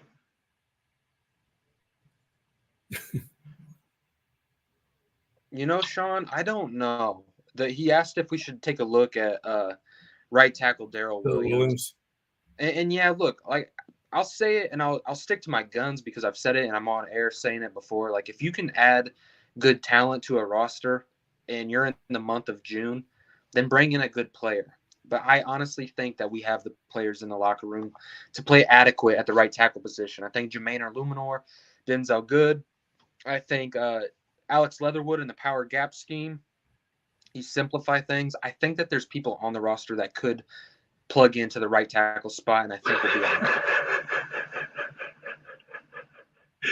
So these comments. Keep going, Ray. Keep going. But no, yeah, like Daryl Williams is all right. I mean, I would bring him in like I said, if you can bring in good, talented players at this point in free agency and after the draft, then that's what good teams do is they find ways to still bring in good players. This is my opinion on the whole $20 million situation. I don't think we need to go spend any of it right away. I think a lot of Raider Nation is going to be, when June 1st comes, everybody's going to have their phone waiting on who the Raiders go get. Outside of Ndamukong Suh, I could see the Raiders holding on to that money and come trade deadline and come training camp when all the roster cuts are being made, that's when I could see the Raiders spending some of that money that they have, is when some of those veteran players, that young drafted players or players that are year 2 on the roster, once they come up and they release these players, there's going to be a lot of people out in the open market that we didn't expect to be cut. And I want to have the money and the resources when that time comes, then going and spending a bunch of money right now. So wait for the trade deadline, all that. Look, stay patient, just like the Raiders have been. Right, and after all these cuts are made, you're going to sit there and you're going to see guys going quick, high money. And then there's going to be a bunch of guys left that are real quality. They go, nobody's calling. And that's when you reach out to them, let them sit for a week and marinate in that, and call their agent and say, hey, anybody got him yet? No? Okay, well, we'll make an offer and get somebody really awesome at a bargain. Dude, I'm so excited to see, like, it's, if you look at last year, like Denzel Perryman, we traded away a 6th-round pick, and we got him really late in the year. And look, he turned in almost 150 tackles, and he goes to the Pro Bowl. And that was a late addition that I remember when we got Denzel Perryman, everybody was just like, oh, yeah, he's going to be adequate. He's just a run defender. But Denzel Perryman came in and filled a huge need for the Raiders. Players like Brandon Faison, a practice squad cornerback for the Chargers last year.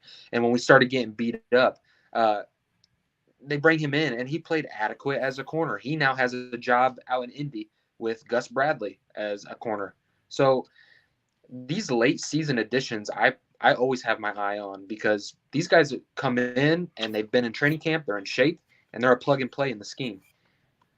And they also have you can get them in a bargain. And that's the important part. You might be able to pick up 2 players in a bargain-based deal and get quality. If somebody wants to go get a wide receiver, I was thinking about why not call the Rams and why not go get Van Jefferson. I mean, this is a guy who's kind of hidden on their depth chart a little bit, who offers burner-type speed, who is that kind of shifty player that Raider Nation's been looking for. And why not go throw him a 4th or a 5th and go get a wide receiver like Van Jefferson? If you guys don't know who he is, why not put 2 of them together and go get him? I feel like that'd be throw a 5th at them, see if they'll take it. I would love it. Like, man, Odell Beckham, I'm sure he's the type of player that's going to be thrown around Raider Nation. If they want to go get him, go get him. I think he would be a good, solid number wide receiver too. Got to make sure his knee's right. Really, you guys, like, the sky is the limit. Like, the players that we bring in now, they're just depth, but they're solid depth pieces that can have high ceiling type of situations where everybody is so worried about covering Devontae and Waller and Renfro that you go get a Odell Beckham Jr., that dude could thrive. You go get a Van Jefferson, that dude could thrive. I don't know. I think that there's so many options. I totally agree with you, Raider Ray. We really only need maybe a fast wide receiver, another defensive tackle, cornerback, 3 or 4 more players. This team's almost set. Rushing and spending that $20 million right way would be smart. Yeah, hold on, wait, be patient, make the right move. And you know what? for the first time in a long time. If this was John Gruden, I could see John Gruden going and overpaying for a Darrell Williams, like throwing $8 to $9 million at Darrell Williams right away, and just going and get these like kind of dumb signings. With Josh McDaniels, Dave Ziegler, Champ Kelly, I think these guys are going to hold on to their money. They're going to wait if there's any injuries come training camp, come trade deadline, and they're going to spend that money wisely. Look, if another top end corner for us, say Rocky Ya-Sin goes down, say Devontae went down, Hunter went down, Waller went down, these guys are going to have finances and draft resources to go and get a player that we don't completely lose the season. So I think holding on to that $20 million, it's something that I'd hear none of Raider Nation talking about. Everybody's excited to go spend this money, and we're going to have the money to spend, but be patient and hold on to it. Yeah. It's just like in real life. I mean, you got your savings account. You hold on to that money and see who's left, because there's going to be a lot of guys talented left. There's going to be a lot of guys. Go get them at a bargain, man. Go get more guys, good quality players at a bargain. Do we have 2 top 10 receivers? Oh, 100%. What? 100%. We got 3. Yeah. You don't have to worry 3. about that.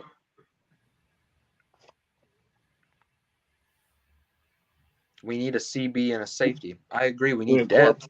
I don't say it's like we're not in the position that a lot of teams in the NFL are in, where they're like, no, like this is a huge hole on the roster and we're bleeding out here. We need to go get a guy. Like, could we use another CB? Of course. I think we need another good cornerback.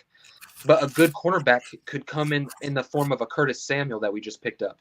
A no-name guy that nobody really has film on that's a good press man corner. Like I said last year, we got guys coming in like Casey Hayward. We got a late addition and Brandon Faison, who came in and started right away. Dude, I mean, there's players that are going to be brought onto this roster that you never expected to make a contribution right away, and they're going to come in and be a big part of offense and defense. Okay, so Raider Casper said, I think Cole is going to have a huge impact for us. 8 to 9 touchdowns with 7 in the red zone. We can take the top off plays fast, but his route running, he can create space in small spaces, red zone. Yeah, no, Raider Casper, I've got a video about Keelan Cole and what I think he could bring to the Las Vegas Raiders, and I'm really high on Keelan Cole. That's why I like that wide receiver 2 position to be flexible and not necessarily have to have a guy that's locked in, because I think Keelan Cole is one of those mismatch guys that schemed week to week. This guy can take the top off of a defense. He's got good intermediate routes. He can take a ball that's short and create yak out of it. He's a very underrated player who had a lack of production at the quarterback position. So, Sean, cornerbacks, Mackenzie Alexander, Xavier Rhodes, would not mind taking a look at them. Also, Kevin King, I wouldn't mind taking a look at him. I know he doesn't really thrive in zone coverage, but he's a longer corner. I like his press man ability. But yeah, Mackenzie Alexander, we don't need Sue. We're good right now. I don't know, Jay. I don't know if I agree. Not that we need him. That's the thing about the Raiders right now. We don't need anybody. We don't need anybody. We have talent. He's just be icing, man. He'd be some serious icing that would help. Yep, I agree, Tito. Like that should be the take that a lot of Raider Nation is looking at. Like I said, outside of off of this panel right here, off of this live, everybody that I join and talk to, everybody is just pinning us to all these players. Who are Raiders going to go get post June 1st? And look, we can go get whoever we want. But I just think that this regime is going to hold on to that money, and I think that they're going to go get really good players as the season draws closer. Yeah, or wait till June 8th or June 10th and see who's left. Now you can get some bargain basement quality. Even July, I'm honestly not that worried about it. July, right? August, when we start seeing some of these other teams training camp and stud standouts, and we start hearing about a rookie that's taken a vet spot and shining in the preseason, so a veteran gets cut off of a roster that we weren't expecting. Look, I'm okay with playing the patient game because the Raiders have more than fulfilled everything I wanted them to do this offseason. I'm okay with it. We could rock this roster right now all the way through training camp, and I'd be cool. Yeah, and like I said, But, if we wait till July or August, and there's still a lot of talent out there, they're going to be ready to negotiate. And that's like walking into the Goodwill store and, getting a set of, ping golf clubs for $50. You know what I mean? No kidding. Would Sue be the Gerald McCoy we were hoping for last year? And that, without a shadow of a doubt, yes. And I think except that, healthier. Yeah. Yeah, of course. See, Raider Casper, like, all it takes is a voice to get out there and give an idea, and everybody, it's right, bro. Like, save that money for this. There's going to be needs that pop up later in the season. There's going to be needs that pop up before training camp. You're going to see it in the preseason. You're like, okay, maybe this guy isn't working out, and we gave him a shot. And you go get somebody who you know is going to fit your system. That's funny what you just said. I heard somebody one time say ideas travel faster than bullets, and they don't stop. That's true. And now, look, we talked about that's a great way. You're going to see other content creators talk about saving money and pinching pennies because everybody's going to talk in the comments section. I'm just saying, just watch out for it. Right. June 1st, we're going to go get – no, don't run down the hill. Never mind. I ain't going to tell that joke. But you've seen Colors, right, Fade? Yeah. No, I knew where you were. Don't rush down. Take your time going down. Right. And instead of going out there and trying to get one player overpaid, wait and get 2 or 3 really good players that are underpaid. Yeah, who perform. Come and contribute, who don't have huge roles, but the roles that they fill are very significant. I love it. Yep. Not Wi-Fi William. The Patriot way was not overpay anyone. And the quarterback but at the same time, this is a market just like everything around the world right now, right? Gas prices, car market, housing market.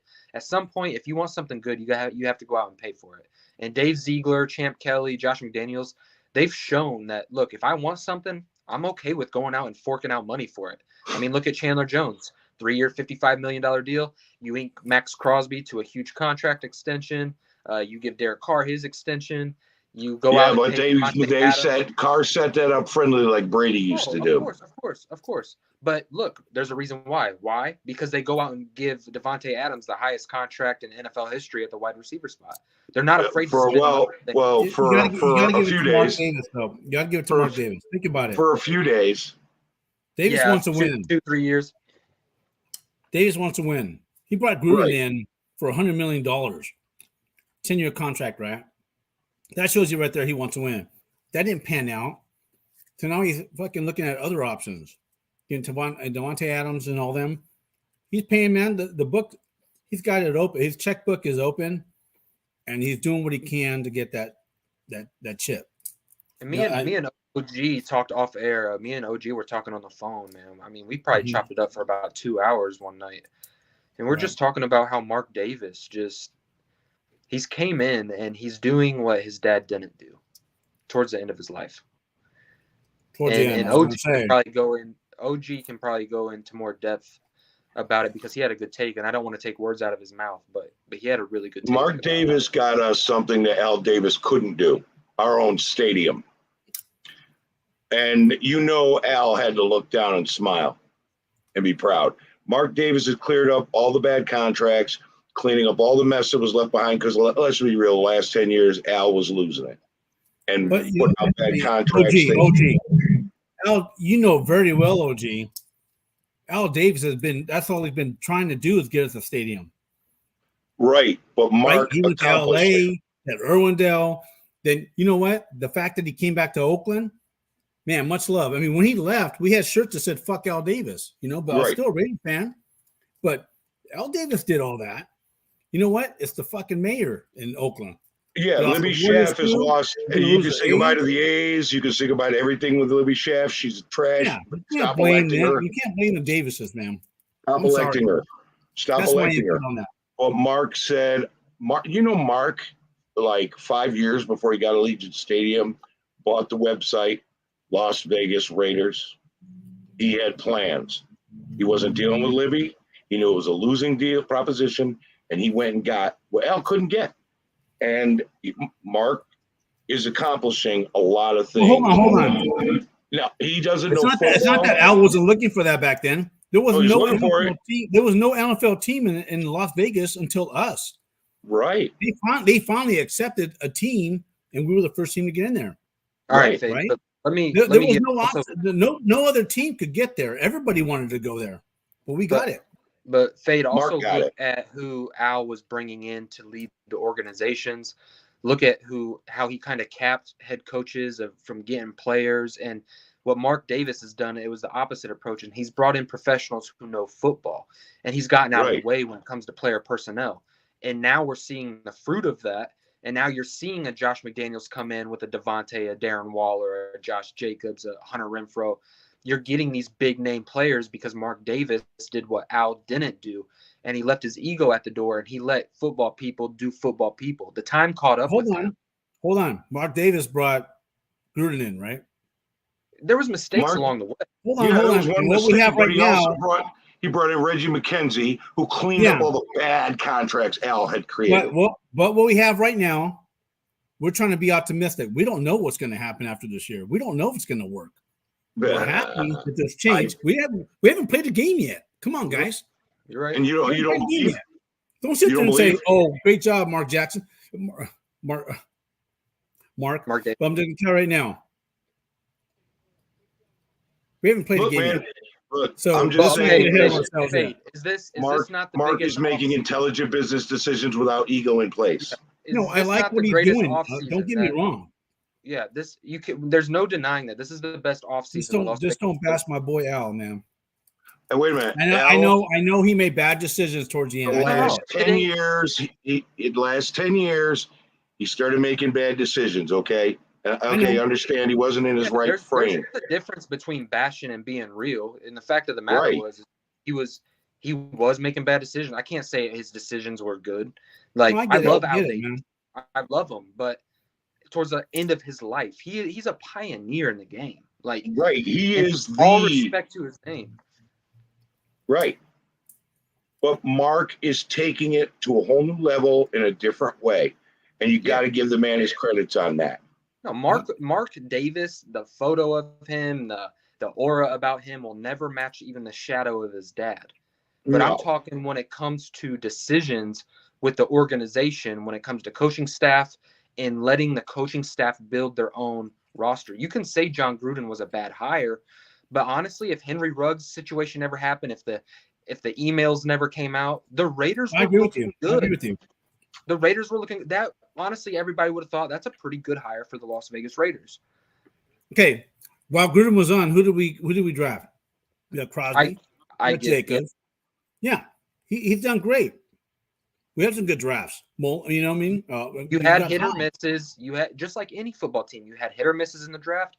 And because it's the Raiders, they were magnified. Now the 2019 draft, that was a terrible draft. Hey, what's going on? Hey, Rafael. Hey, hello, what's up?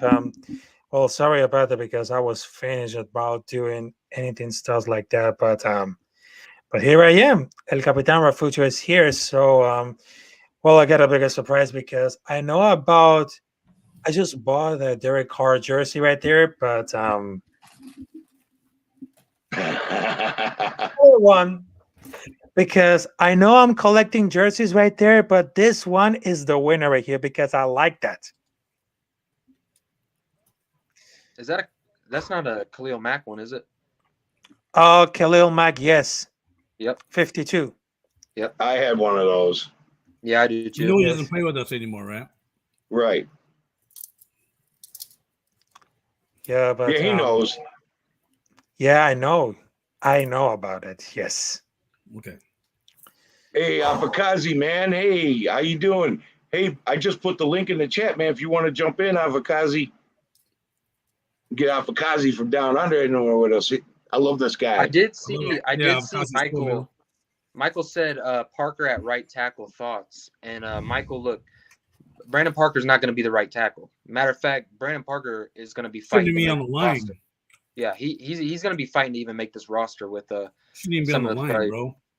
Yeah, look at Bam Osalene, undrafted free agent, 6'8", 390-pound right tackle. I guarantee you he beats out Brandon Parker. guaranteed. Who do you think? I need to get back onto that. So I've been studying full game film of him, 3 games, and I got through the Oregon game, and I'm doing a grading system. And bro, it's welcome our brother from down under, Alpha Kazi. Brother. How are we going? How you doing? Sorry, I'm not on camera. I'm at the hospital at the moment, so just lining up to get to see my dad. But how are we all, guys? I hope you're all well. I hope all's okay. Hope all's well, man. Hey, all praise out to your family, brother. Yeah, thanks, guys. Thanks. Yeah, there's some real life problems going on, but I thought I'd jump in and say hello to you guys in that. Here you guys are talking about the right tackle situation. Yep, we're talking about the right tackle situation. They're talking about Brandon Parker being the right tackle, and I just don't see it happening. I see Brandon Parker he's going to have to even compete for a backup spot at this point, is my honest opinion on it. Yeah, I have to say that's probably my biggest concern. Like, I mean, I'm happy with all the thing. I'm happy with the roster moves. I'm happy with the management and the staff and everything that they've done so far. Just that right tackle situation, I was hoping would have a solidified solution by the time we go into the pre-season and the season starts. But I don't know. I'm still a little bit skeptical about what we're going to do at that position so far. To kind of ease your skepticism a little bit, like I do want to encourage that Jermaine Illuminor played guard for us last year, played times at right tackle, but he was the starting right tackle for Josh McDaniels in New England, and he's already on the roster. We've seen Denzel Good get flexed out to right tackle and play really well. Denzel Good's really known for being a flexible right tackle guard player, and I think Alex Leatherwood even at right tackle in the power scheme. I'm just going to bring him up right now. Nobody's talking about Leatherwood. Come on. Dude, I know. And I think Alex Leatherwood in the power gap scheme, everything's going to be simplified. He's not going to have to get out in space as much.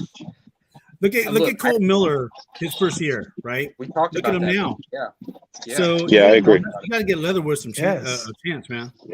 Yeah. Although I was happy with Leatherwood developing at that right guard position. It seemed to be a more natural fit for him there rather than at tackle. But if he can step up and we do indeed kick him back to right tackle, and he can make that next step, much like Colton Miller did, that'd be fantastic. Because I know you guys were talking about Brandon Parker, and ideally, I don't want to see him as the starter. It's not the most ideal situation, but at the same time, I know I know a lot of people are talking about Olaseni and some of these other rookies. Like, do we really want to go another season where we thrust in a rookie to start at that right tackle position? No way. Like, yes. Olaseni looks like a decent prospect, but to thrust him in as a rookie. No, I think look what happened with Colton Miller. Look what happened with Alex Leatherwood when we thrust them in those tackle positions, and we're going to thrust in a guy who's not a free agent. Like, oh man, I'm really going to do that. No. When I make that take, I'm saying competing for a backup spot. So, like I said, look for Denzel Good, Jermaine Illuminor, or Alex Leatherwood to be the 3 competing for that starting right tackle spot.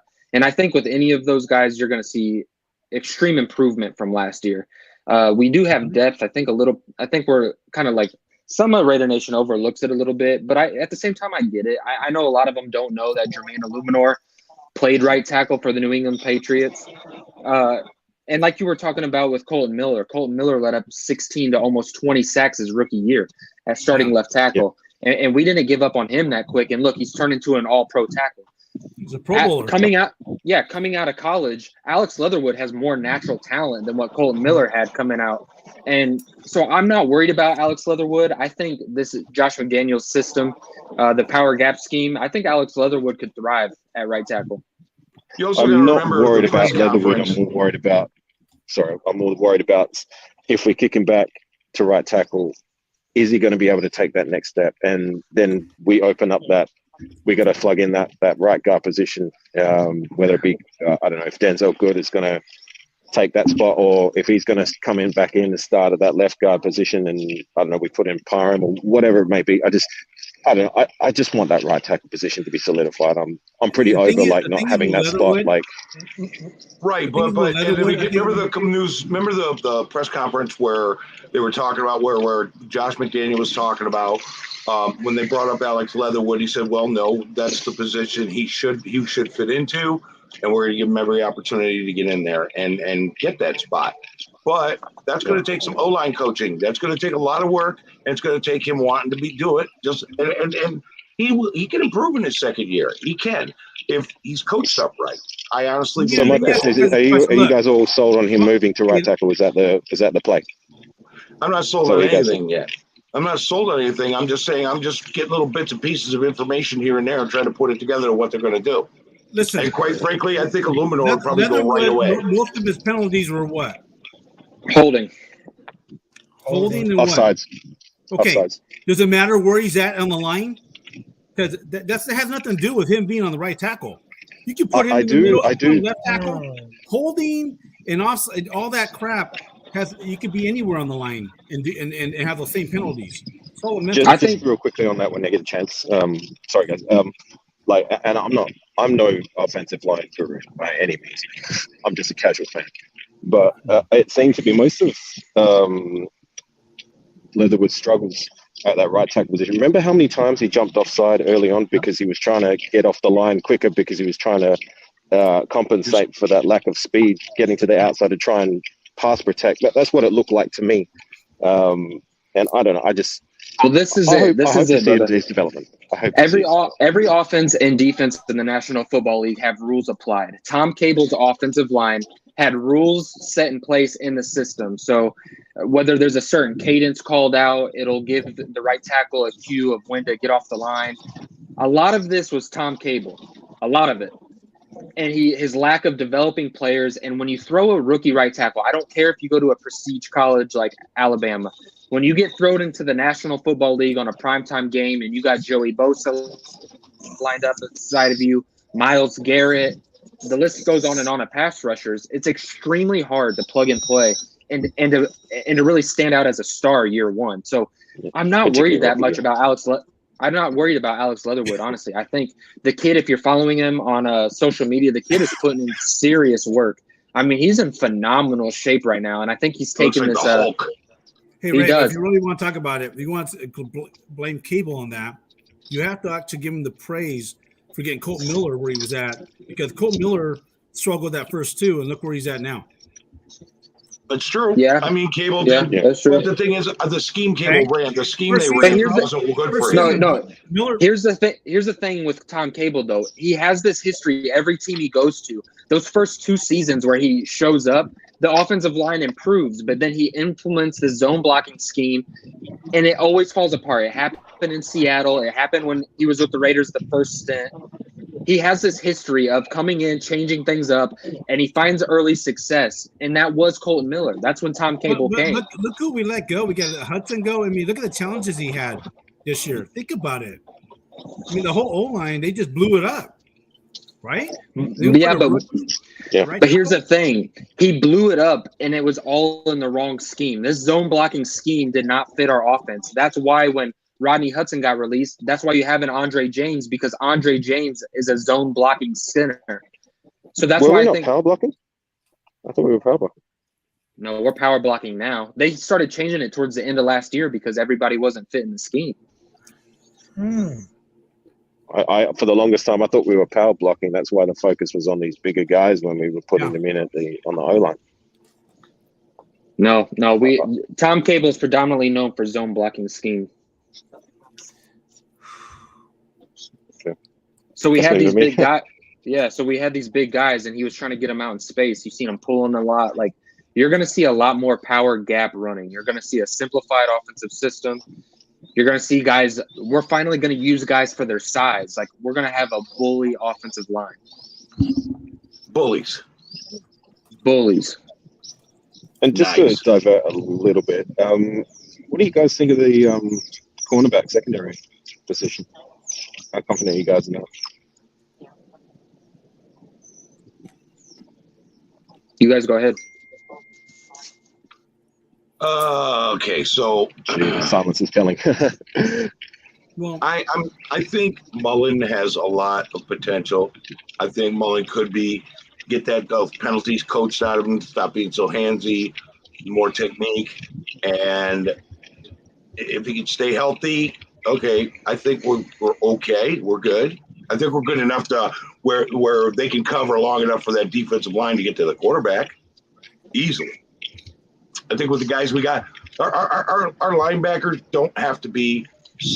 Our linebackers could be mediocre with the defensive line we got, but I don't think we're going to be mediocre. I think we're going to be better than that. I think we're upgraded from last year for sure. Okay. So to talk about to kind of answer like your question about the corners, you've seen us bring in a lot of man coverage guys, and yeah, I hope Trayvon Mullen plays out, but what we've seen from him right now, like I'm a huge Trayvon Mullen supporter, but he just hasn't proven it. He hasn't proven it health wise on the field. He has all the talent in the world, but he has to stay healthy, and that's the problem. But we've brought in. You have a Nate Hobbs who's prominently a zone corner, so I'm excited to see him kind of in a man coverage scheme. I didn't really want to change him out of that slot position. Anthony Averett, another man coverage corner. Darius Phillips, man coverage corner. So you're going to see a lot more press man, which is really going to, with the type of pass rush that we have, it's really going to let the secondary shine. If the pass rush can get home, you're going to see a bolster and you're going to see a better secondary overall. Yeah, I agree. I think you're going to see a lot more. You're going to see a lot more turnovers, I think, as well. I hope so. I mean, I'm not worried about that nickel corner spot. Like I'm more than thrilled with how Nate Hobbs performed last season. Mind you, I want his off the field issues to be kept in check. I don't want any more, arrests for like being, speeding or whatever it might be, or falling sick in the car, whatever. So I'm not worried about there. Rock Ya-Sin, are you guys confident he can be the number one guy? I think he's. See, this is the thing. I think that I like Rock Ya-Sin. I think he's a top 5 corner in man coverage last year, as he graded out. But here's the thing: like, what is it going to look like if any of these guys go down? What is it going to look like? Nate Hobbs isn't in a cover 3 scheme anymore. Like, what is this? I think Rock Ya-Sin is a solid number 2, and I think that this CB room has multiple CB2s. Excuse me. I think Anthony Averett, CB2. Rock Ya-Sin, CB2. Trayvon Mullen has potential to be a CB1, but I think he's a CB2 right now. We don't have a premier number 1 CB. We have a lot of number 2s. Yes. That's my take. Concern is that we've got. Hey, Raider Gabe. Hey, what's up, man? I just put the link in the chat. You want to chop it up with us? And hey, Bobby, man. Beantown Breakdown, what's going on, brother? I hope everything's going well. I know the treatments are still going on, but you're doing it, bro. Oh, wait, we got Raider Ben in here too, man. What's going on, guys? Hey, what's up, Raider Ben? How are you, brother? What's up, what's going on, fellas? What's good, y'all? Chilling. But I see it, Van City Raider, I see it. That is why we could use an Ndamukong Suh, because the more pass rush we get up front, the more this front 7 is getting after the quarterback, the better the back half of the defense is going to be. The quicker that we get to the quarterback, the less time that the quarterback's holding onto the football, the better this DB room is going to be. Is Suh healthy, or is he coming off an injury? I mean, Suh 100% healthy. In his prime, might be all over it, but I just don't want another Gerald McCoy situation. No. We brought him in and he didn't even play. No, Ndamukong Suh hasn't missed serious time since 2012. Okay. Because I know he's going to be on the decline. Obviously, he's not the big player he once was, but if he can produce even just a little, then fantastic. Hey, he's averaging 6 sacks from the middle of from inside at 35 years old. I don't think his production has dropped off all that much. Okay.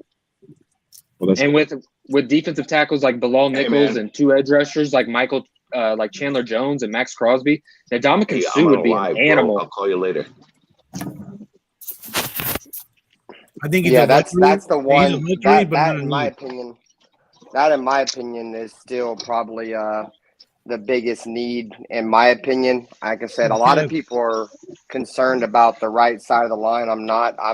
I'm really concerned about addressing that defensive tackle with somebody that can truly be a force. We can't just have mediocre play at defensive tackle, man. That's going to allow them to be able to slide towards Max or slide towards Chandler.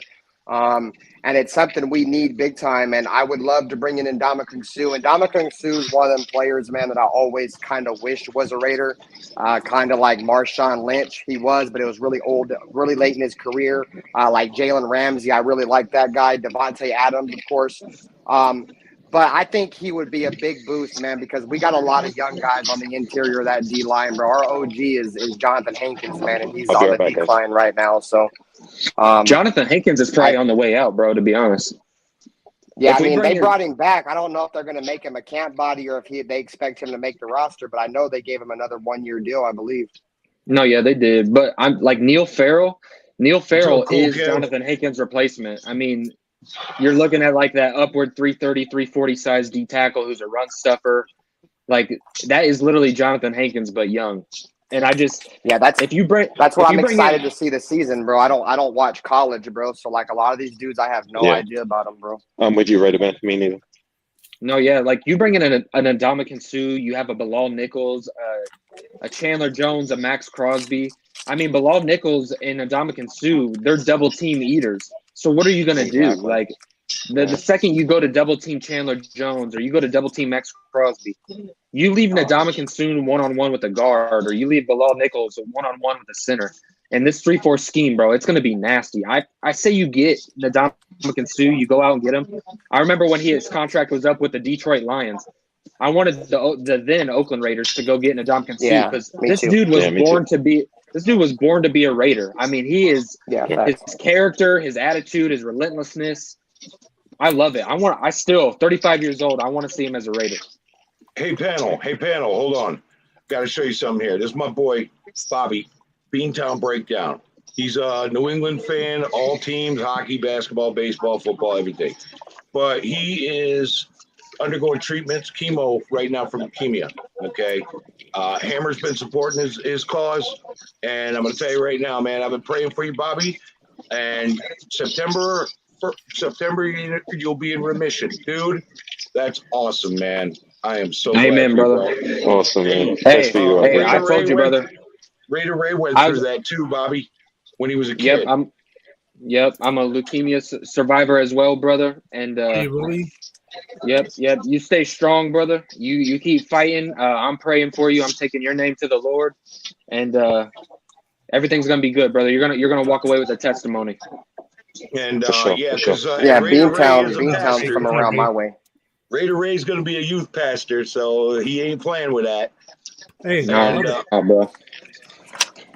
And you know what, bro? I fought cancer last year. Wasn't the same type, different type. But brother, we got your back, man. We all support you. You know, even though you're a Patriots fan, we love you. We don't care. You're cool with us, and great to hear that, man. That's great news, bro. Because tell you at first I was really worried, but I'm glad. But I knew you'd pull through this. I knew you would do this.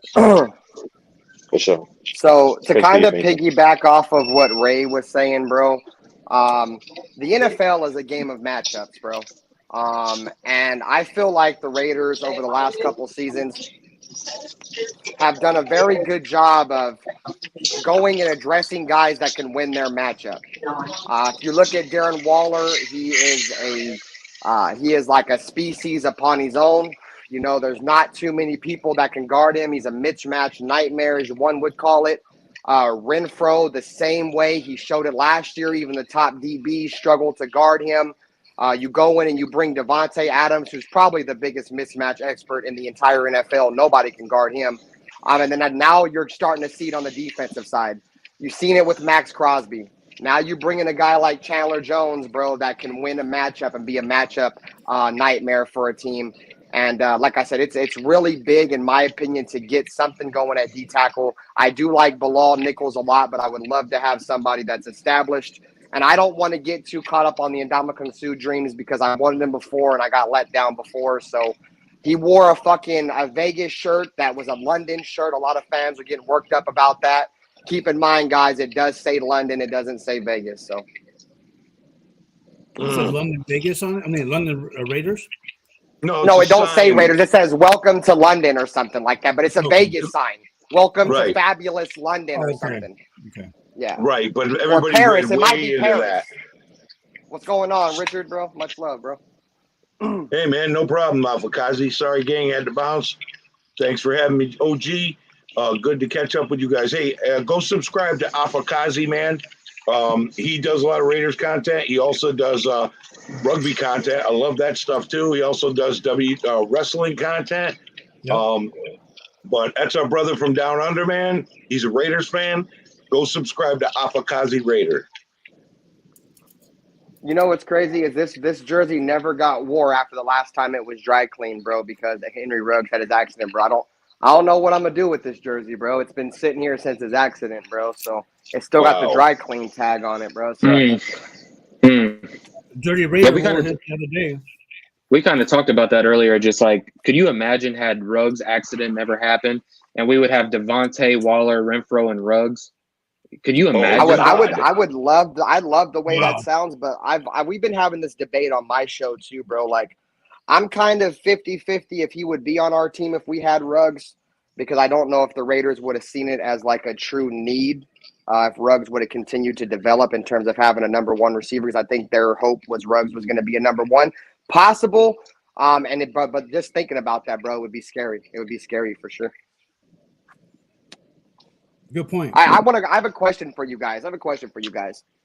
So it's something I'm gonna talk about tonight on my shit. What do you guys? Because I know there's a big emphasis right now. Everybody thinks the Raiders need a number 2 wide receiver. Nobody opposite Devontae Adams. Bryan Edwards gone. My thoughts on it, guys, is regardless if we get a wide receiver too, he's going to be the 4th option on the offense regardless. It's going to go Adams, it's going to go Waller, it's going to go Renfro, and then whoever the number 2 is. Who I think the Raiders should kick the tires on, bro, if you can get him for a cheap deal, is Will Fuller, bro. How you guys think about that? Because we don't have a speed threat. I think he's the one true speed guy that's out there right now. Hey, he has an injury history, but if we can get him for cheap, I think it'd be a good pickup, bro. All right, Ben, I'm going to let Raider Ray answer this because he did a video on this the other night, and I'm not going to take words out of his mouth. Go ahead, Ray. Yeah, bro. So I made a video about this, man. Before people were even talking about it, they were talking about going and getting these number 2 wide receivers, and I had made a mention that number 2 spot is really a wide receiver 4 because Devontae Adams is going to get 100 catches, Darren Waller is going to get sub 90, Hunter Renfro is going to get in that 60 to 70 range, and that that in quote wide receiver number 2 is really a wide receiver 4, which is what makes Keelan Cole, Demarcus Robinson, all these guys that you brought in. It is a week-to-week matchup, like what we talked about earlier. And depending on what defenses give to you, you can slide in Keelan Cole, you can slide in Demarcus, and every single week it's going to make you have to study this wide receiver room. You're going to have to study every single player in the wide receiver room if you're playing the Raiders, because every week, every drive, after halftime, we're going to be able to be so interchangeable that you have to know everybody on the roster. So yeah, I had that take a while ago, and yeah, it's starting to come full circle. I'm starting to see people talk about it. It's kind of cool. 3 different wide receiver 2s, and you had to scheme for all of them. All of them. It's crazy because we still have that kid Johnson too, right? What's his name? Tyron Johnson. Tyron Johnson. And bro, he's a sleeper. Don't sleep on him, bro. Don't sleep on that boy's like 6'3", 6'4". He runs 4.3, bro. He's fast, tall. He's just inconsistent, bro. He's like a Martavis Bryant without the off the field issues because he's just so inconsistent. If they can get some consistency out of that dude, bro, he'll be good, man. Oh yeah. Well, here's the thing with Tyron Johnson was everywhere he's gone, bro, he's had depth at the wide receiver position. He had Keelan Allen and Mike Williams that he was behind. So he didn't get a lot of burn, and he was on their practice squad. Then the Raiders picked him up at the time when they were stacked. He got some burn towards later in the year. I was at the Indy game, and I watched this kid warm up in pre-warm-ups. And I was like, who is this kid? And, dude, he just stands – he has more speed than anybody on the roster. I was watching Deshaun Jackson run go balls pregame, and then I was watching Tyron Johnson run go balls pregame, and Tyron Johnson it wasn't even close. He was faster. I think he's the speed element on this offense right now. And nobody's talking about him. And he made my video. Him, Demarcus Robinson, and Keelan Cole, those are your 3 true number 2s that are going to be interchangeable. Yeah, and Keelan Cole's got really underrated speed too, bro. He ran 4.5 out of college, but if you watch his tape, bro, he gets a lot. He runs away from people, bro. And I don't even. I know. I was hearing 15, 20 yards, and all of a sudden he can lose you. He can have that acceleration after the fact. The reason why I was hearing they were saying some general manager was saying that they had him clocked at 4.5. I think they said somebody from the Jags. It might not have been their general manager. He said somebody from the Jags, they had clocked him at like lower 4.4 after they had got him. Because I think they're the ones that drafted him or something like that. Well, Keelan is one of those guys that play faster than his 40 time. So, and who knows what could have been going on when he ran the 40. We don't know if he had an ankle injury, a hamstring. You don't know. Sometimes those 40-yard dash numbers, they can be kind of skewed. You catch a guy injured coming out of preparing for the combine, and you catch him on a wrong day, but he plays much faster than that 4.5. I mean, we see that firsthand with Hunter Renfrow, man. I mean, he wasn't no fast guy coming out. We've seen him run away from people. You know, I've seen him beat people on go balls. I know 32 teams would take him on their roster. I'm trying to tell you, bro. OG, I have a buddy of mine. Okay, nice meeting you guys. Hey, it's nice meeting you, Fade. Okay, Fade, you're going to be doing some Warrior stuff next, right? I met you over there on dirty shit, bro. Yeah, I know. Hey, so you have good Fade, knowledge, you're going to be doing some stuff on the Warriors. And if you're a Warriors fan or a Raiders fan, going over to Fade's channel and sign up. He's going to be doing some of that stuff. And I know 32 play. Hey, Raider Nation fly. All right, bro. Go Raiders. Good night, man. All day. What's up, Raider? Gabe. Gabe, what's going on, man? Yo, what's good, Raider Gabe? I don't know if you can hear us. Or he sounds like he might be on the delay or something. He's on YouTube. He's got his YouTube. Yeah, he's got his YouTube up. He's gonna lag and hold on real quick. Go Raiders. Pop. Yeah, so how long you been doing this, Ben? I seen your content a while back ago. How long you been doing this? So, I think I've explained this before. I'm part of a trash talking community. A lot of people, Raider fans, don't understand my community. We're all football fans. Everybody that's part of my community, we're fans of every team in the NFL. And pretty much what we do is when we play each other's teams, we go at each other and we talk sports. I've been doing YouTube for like 7 years, bro. That's how long I've been here doing shit. My channel is very up and down because the part of the community that I'm from. I have, if I was to show you my history, bro, I got like 1,400 videos that are on private. And the reason why I have to do a lot of that shit, bro, is because my community is toxic, bro. We got people that want to see your community your channel fail. They want to flag your channel, get you off of YouTube. So I come here, bro, to talk shit, drink beer, smoke weed, and talk Raiders, bro. You feel me? That's what I'm here for. And I think a lot of people respect me because I always keep it real. I'm not afraid. If I don't agree with you, I'm not gonna sit here and kiss ass and agree with you. We're gonna have a little debate about shit. So yeah, Raider's got some good shows.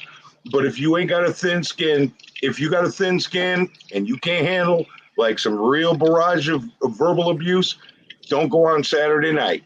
Saturday night, you better be one. Hey, I still need your channel, Raider Ray. I asked for your link and I haven't seen it. So if you could put it in the back chat or something, I'll subscribe. Oh yeah. Because if I look up Raider Ray on YouTube, I don't see you on. I ain't got no moderators in here, man. I'm gonna have to set up a whole bunch of new moderators and put up Raider. It's just Raider Ray, R-A-Y. And yeah, I looked him up. And got fire content. He's a newer channel, but the last 3 weeks he's gotten 200 new subscribers, 100 in one day. So I mean, the guy's got great stuff. But yeah, Raider Ben, good channel. I enjoy it. I like talking shit when I can get on there, and because sometimes he's on when I'm not awake, or sometimes he's on while I'm at work. And sometimes he's on Saturday night, and it's like, I go in there, it's like, I go mess with these motherfuckers tonight. No, I know his show. Like, I've pulled up to his show a few times. Like, I just chopped it up with him in the chat a few times. Oh, yeah, I think I've seen him a couple times on Saturday, bro. Yeah. Right. No, yeah, it's just, by the time he's on his show, like, I'm in bed with my wife. My wife's like, man, you've been going on a live show for 2 hours. It's time for you to come back to Joe, bed. Thank you. And so Raider Joe. So by the time Ben's going on. Raider Joe, man, I really wish you could pull up, bro. Joe and I started this show, the Dos Pendejos, in the chat room. I'd love it if he could pull up, but I know things have been like schedule-wise rough for him. But but in a good way. He's had good stuff happening. But yeah, if there's the live, if you want to pull up Joe's my buddy. He started this with me. Jack Kenna and I have been doing this show, and but Jack's out sick tonight, and Raider Ray said he'd do it, and I'm like, hell yeah, let's go. Raider Gabe. There you go, one brother. thing I will say about my channel is Friday nights, bro. I do a podcast, and got a bunch of background noise. I do a podcast. It's an actual podcast. We do it live on my channel. It's only Raiders. There is no trash talking. And everybody's welcome. You guys want to come up on the live stream, and just like how we're doing it here, I do that over there, but I do it in podcast form, and I upload it to a podcast network. So our voice gets a greater audience, So that's Saturday nights is a little drama, but Friday nights, man, is the podcast, bro. Friday night. Okay. You guys are always welcome. What time are you going on, man? I'm gonna go live here in like 20 minutes or so, bro. I want to come up and chop it up. Okay, because we've been on for over 2 hours, so I'll probably cut it short, so we can go over to Raider. We can go to Raider Ben's channel, his podcast, and we lost Gabe. Yeah, he sounds like he's lagging pretty bad. Yeah. It's all good, bro. If you guys want to slide through, Joe's got my link. He can drop it. I'm gonna go live over there in like 15 minutes, bro. We're gonna talk, the defensive backs. I really want to talk about the cornerback room because I feel like a lot of people are overreacting over cornerbacks and shit like that. So we're gonna talk about some shit, guys. But as always, OG, thanks for promoting the shit, bro, and sending people my way, bro. I appreciate it. I always get your guys' channels on my community post as I see them. I'll go sub to Raider Ray as soon as I see his shit. His shit will be shared on my channel as well. Much love. It's right there in the chat, bro. And I'm gonna go sub him right now. But if you jump over to Raider Ben, just remember, just say the Pendejo sent me. Yes, sir. Pendejo raid. All right, guys. Thanks, guys. All right, man. Yeah, bro. I'll see you, bro. All right, so right, guys. Good show, dude. Oh man, this has been fun. Holly, how are you? Arkham, hey, my bro. Hey, what's going on? Let's see. Salute Raider Nation. Raider Ben. There's his channel. Okay. Hey, Raider Joe's acting like a moderator, putting everybody's channels in there tonight. That's my brother. Love the guy. And we got another guest. What's up, Dirty? What's up, man? How you doing? Rolling, hanging out with Raider Ray tonight, doing a Dos Pendejos show. I don't know if you know Raider Ray yet. No, I mean I've probably seen him in the chat, probably on the boat. I don't think. Okay, well, Raider Ray's a new content creator. He's been around for a couple months. I found his channel. I love his channel. His stuff's in depth and intelligent. Really good stuff. He knows his stuff. And let's see, in the last week before this, he got 100 new subscribers, and yesterday he got 100 new subscribers in one damn day because his stuff's fire. You might want to check it out. Everybody who's in the chat, check out Raider Gabe. You got to check out Dirty Raider, DYRTI, and you got to check out Raider Ray. Like I said, how's it going, Gabe? I don't think Gabe can hear us. I don't know what's going on. You hear me? Gabe, yeah, you there? I don't know what the hell is wrong with me, bro. I don't know what the fuck's wrong with my internet. Got that T-Mobile. Gabe! You got that hot spot going, bro. Thought we lost you, Gabe. I don't know what the fuck's wrong with this. This is never doing it. You know what's cool? You know what I really love the idea of? A month from now, I get to meet these two guys. Oh, that's sick. Yep. Oh, yeah. I'm going to go to hang out with Dirty, and Gabe's coming over there, right? You're supposed to. Yeah. Okay. That's it. Yeah, I get to hang out with you guys. That's going to be cool as hell. And Raider Joe, I appreciate that, man. He said he's going to try to come on next week. Things are hectic today, brother. Hey, I understand. Awesome show. Ray's a good dude, very knowledgeable. Yeah, Raider Joe, man, I look forward to it. I hope you can, because, dude, we started this show. Jack Kenna wasn't feeling well. His whole family's not feeling well. Say prayers. I'm not disclosing anything else. And Raider Ray said he would jump in, and I love his knowledge. Guy knows his shit. So now we got my boy Dirty. We got Raider Gabe. How y'all doing, man? I'm good, man. Pleasure to meet you first and foremost, Raider Ray. You know, hey, it's good to meet you, brother. Much success is wished upon you, brother. I appreciate that. It's a fancy game, you know what I mean? And it's a process. And then no, I'm just sitting here getting ready for my members only chat tonight. My first members only. OnlyFans? Is that like OnlyFans? Nah. OG, should stop playing with me, man. Nah, just a little something. Y'all hear me now? Yeah, we hear you. We hear you. Cool. You know, just a little something for the people who donate on a monthly basis. Right. Subscribe to the channel. Yeah. And then become members. Yeah, and they pay their little membership fee. So I'm giving them a watch party tonight, man. Yeah, you got to take care of them people. Are you sleeping? Are you sleeping, Dad? 2 to 3.5 hours a day. Yeah, Dirty got a new baby.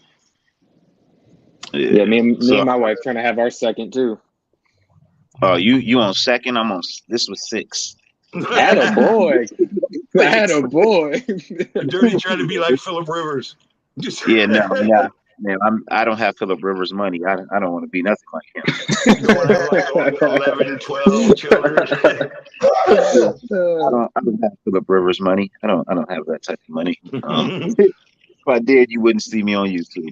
Trust me. Right. I wouldn't have time. I'd be everywhere in the world. Like this morning, I played golf. I probably would have played 2 or 3 rounds this morning, like instead of just 1. Wow. Yeah, I play 3 holes and my back's gone for the week. So no, I love the game. I just hate the fact that my game doesn't come around to around like the back 9. Mm-hmm. And then I kind of struggle a little bit on the first 3. Then I catch cool, and then the back 9, my game is there, and then it just goes so damn fast, bro. Bro, I can't hit a ball 9. I can't hit a ball 9 foot, bro. I'm not a golfer. Man, I drove the ball today 352 yards. Jeez, bro. Yeah. If you tried Los Verdes yet. So yeah, tonight we got Cat Williams' brand new stand-up World War III is what I'll be showing tonight. Raider Joe is moderating. I see you, Raider Joe. Or else you're a pendejo.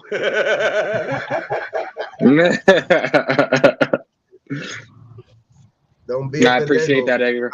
You have to. It's cool to be a pendejo. So where you from? You know what? Where my game was starting to improve and I was starting to get better at it, that's when I developed arthritis in my back, bro. And that was the end of it. Well, yeah, it does require you to have a good to play the game. Yep. Raider Joe's out there doing the moderator stuff and putting up all y'all channels. Sub to Dirty Raider, sub to Raider Ray, sub to Gaber, you're a pendejo.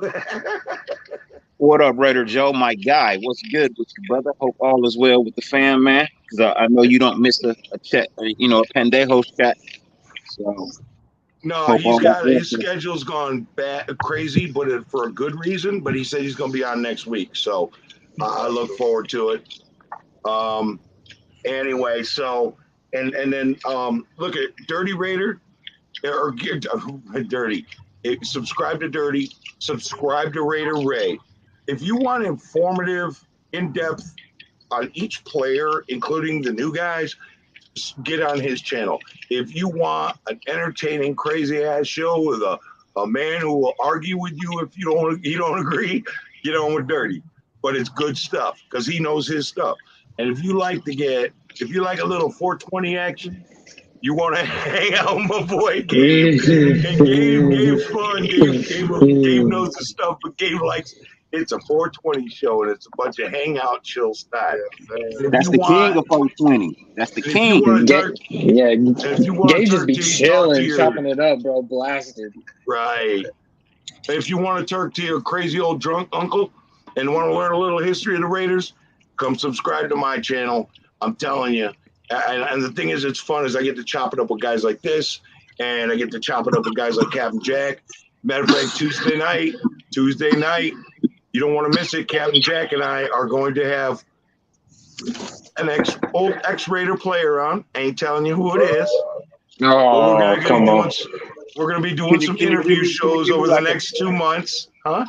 Can you give me like a 10-year ballpark frame? Like, can you put it within like early between this year and this year? Early 2000s.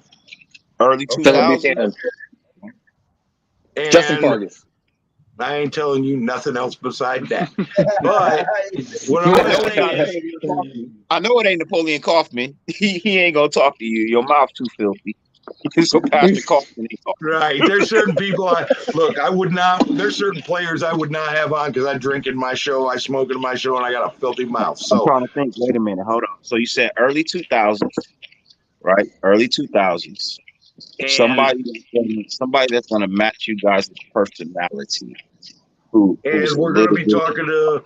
We've got a couple people lined up after that through the summer where we're going to be bringing on players from 70s, 80s, 90s. So, offense or defense? Ain't saying nothing. I told you early 2000s. Come that's on. a hint you get. Come that's on, it. Bro. When is it?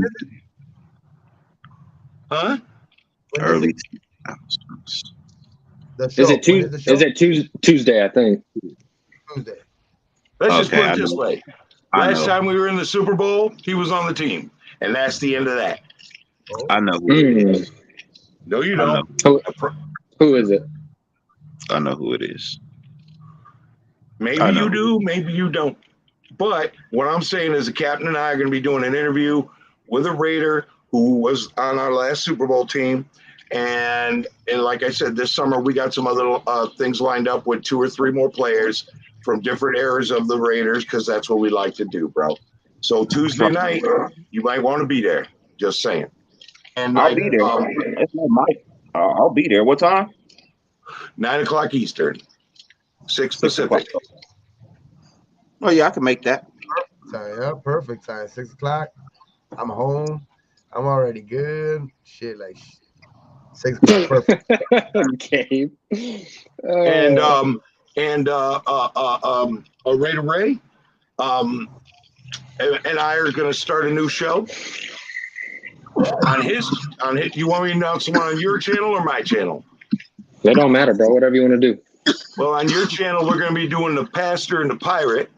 Raider Ray is a junior pastor or a youth pastor. Yep. And on my channel, we're going to be doing called the Raiders Resurrection. Are you a pastor? Yep. Raider Ray is a youth pastor. Or yeah, I was bro. I was growing up poor, bro. I got into alcohol heavy.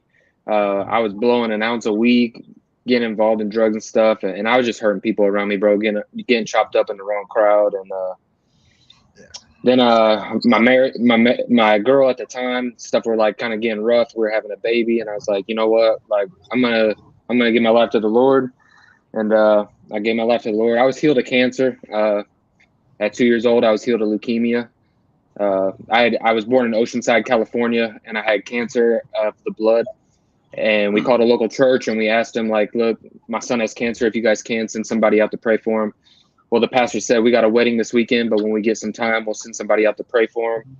And 20 minutes later, our time, 2 men showed up and they prayed over me. They're just like, look, everything's going to be all right. And the next morning, I was supposed to go get my first treatment of chemotherapy. And they pulled my parents out to the side and they're like, you know, we can't explain this, but your son has no signs of cancer in his body.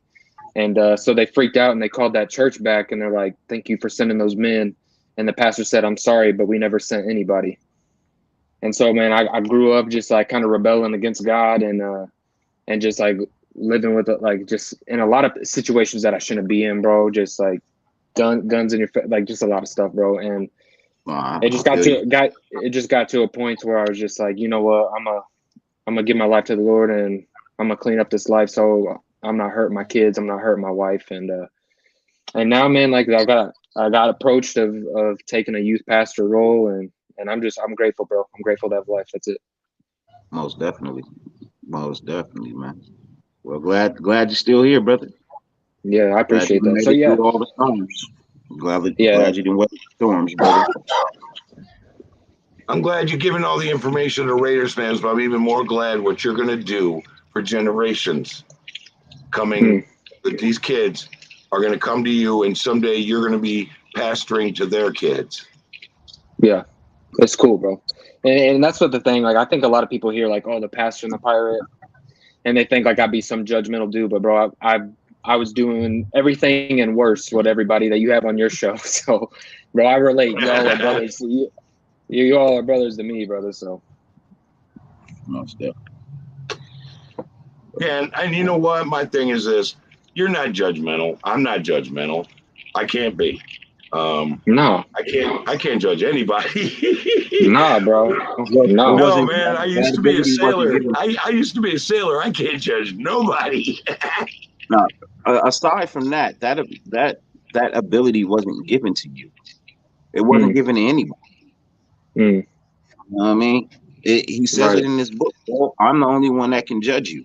Nobody else's judgment means nothing. We all sin and fall short, bro. We all fall short of the glory of God, bro. We all fall short of that standard of good. So I'm saved by grace through faith alone, brother. That's it. I don't deserve heaven just as much as anybody else deserves heaven. No, but you know what's cool? On my church, when you go up there, on one of the windows, it's painted on there. No perfect people allowed. Because we all broken. Yeah, we all got issues, brother. We all got issues, bro. Yeah, but yeah, I mean, we're Raiders fans. Look what y'all put up with for the last 30 years. Yeah, no kidding, bro. Well, I gotta check out this daddy duty time before I come back to do my show. Just want to pop in and say what's up real quick to you, OG. You know, hey, show you go subscribe to Dirty Raider. Go subscribe to Dirty Raider. If you're not subscribed to him and you're on my channel, you on crack. Go subscribe to his channel. Go subscribe to Raider Gabe. The same reasons, and you definitely got to go subscribe to Raider Ray. Now, anybody else in here? I already told you. A lot of people going to go over to Raider Ben's show. Just tell them the Pendejos sent me. My ass is going to bed. It's late. Hey, it was nice to meet you, Dirty. It was a pleasure to meet you too, Raider Ray. Gabe. Later. Hey, yep. I look forward to meeting you guys next month, man. Yeah. What about? You supposed to be here on Father's Day weekend? The 19th, bro. A little bit more than 3 weeks from now. A little over 3 weeks. Yeah. I mean, we still ain't figured it out, man. Are we hooking up on Saturday? Or are we barbecuing on Father's You told Day? me the Sunday the 19th, but I'll go Saturday. I'm flexible, bro. Whoa. Gabe, what you doing, Gabe? You got Saturday or Sunday? Shit, the 19th. I'm good any day. Sunday's Father's Day. Saturday. Let's do Saturday. Just Saturday. You know, I have to go to cemetery and shit on Saturday. Sunday. You know what I mean? Yeah. Yeah, I'm flexible. Both those days are open for me because I go to my daughter's graduation. I got to meet up with my other daughter. I got a business meeting, and then Saturday and Sunday are open. So, all right, we'll do Saturday. We'll do a pre-Father's Day barbecue. Sounds good, man. Sounds good. And then we'll set a show up and we can do a show live. Oh, that'll be fire, bro. Yeah. That'll be fire. Except for I'm gonna have to be sober because I got to drive back from Riverside. You be all right. Be sober. It's not the. No, I'm just. I'm not in Riverside. I'm close. I'm closer than Gabe. I'm way closer than Gabe. Oh, okay. Yeah. Okay. I'm 30 minutes outside LA. Okay, I'm gonna definitely need the coordinates, bro. Yep, I got you. So, Got all right, you. man. Well, listen, All right, you guys have a good night. Raider Ray, Dirty Raider, Raider Gabe. Go subscribe to their channel. You know what? Screw you. Go subscribe to my channel too, damn it. But yeah, everybody go head over to OG and subscribe to his channel, bro. Before you even go to ours. He's gonna have an he's gonna have the guy that was on our last Super Bowl team, man, on Tuesday, man. It's like these guys doing big things for us, man. Shit, bro. Big things, man. Yes, I'll give you one other hint. Oh, here we go. He blocked a punt. He blocked a punt and got us a touchdown. And that's that. Now you're gonna have to go watch that Super Bowl. Have a good night. Yeah, I'm about to just type it in. Y'all gonna be like Super Bowl 2. All right, y'all. Good last night, man. Y'all have a good night, bro. See you later, Raider Gabe, man. All right, man. Hey, that was a good show. A lot of fun, Raider Ray. That was a good show, bro. 2.5 hours. I don't run that long, but this is fun. And Raider 805, Raider Joe, thank you, man. I appreciate what you did, bro. And Raider 805, hey, good. Glad you were part of it. Bugsy Raider, good night, man. All you guys, we'll see. I'll see you Tuesday night. Me and Captain Jack gonna be bringing on a not old school Raider, newer school, but 20 years ago. And we're going to be bringing on a lot more of those shows in the summer. Raider Ray and I are going to be doing a couple shows a week together, one on his channel, one on mine. So you want to subscribe to both. And yeah, I will talk to you guys later. Y'all have a good night.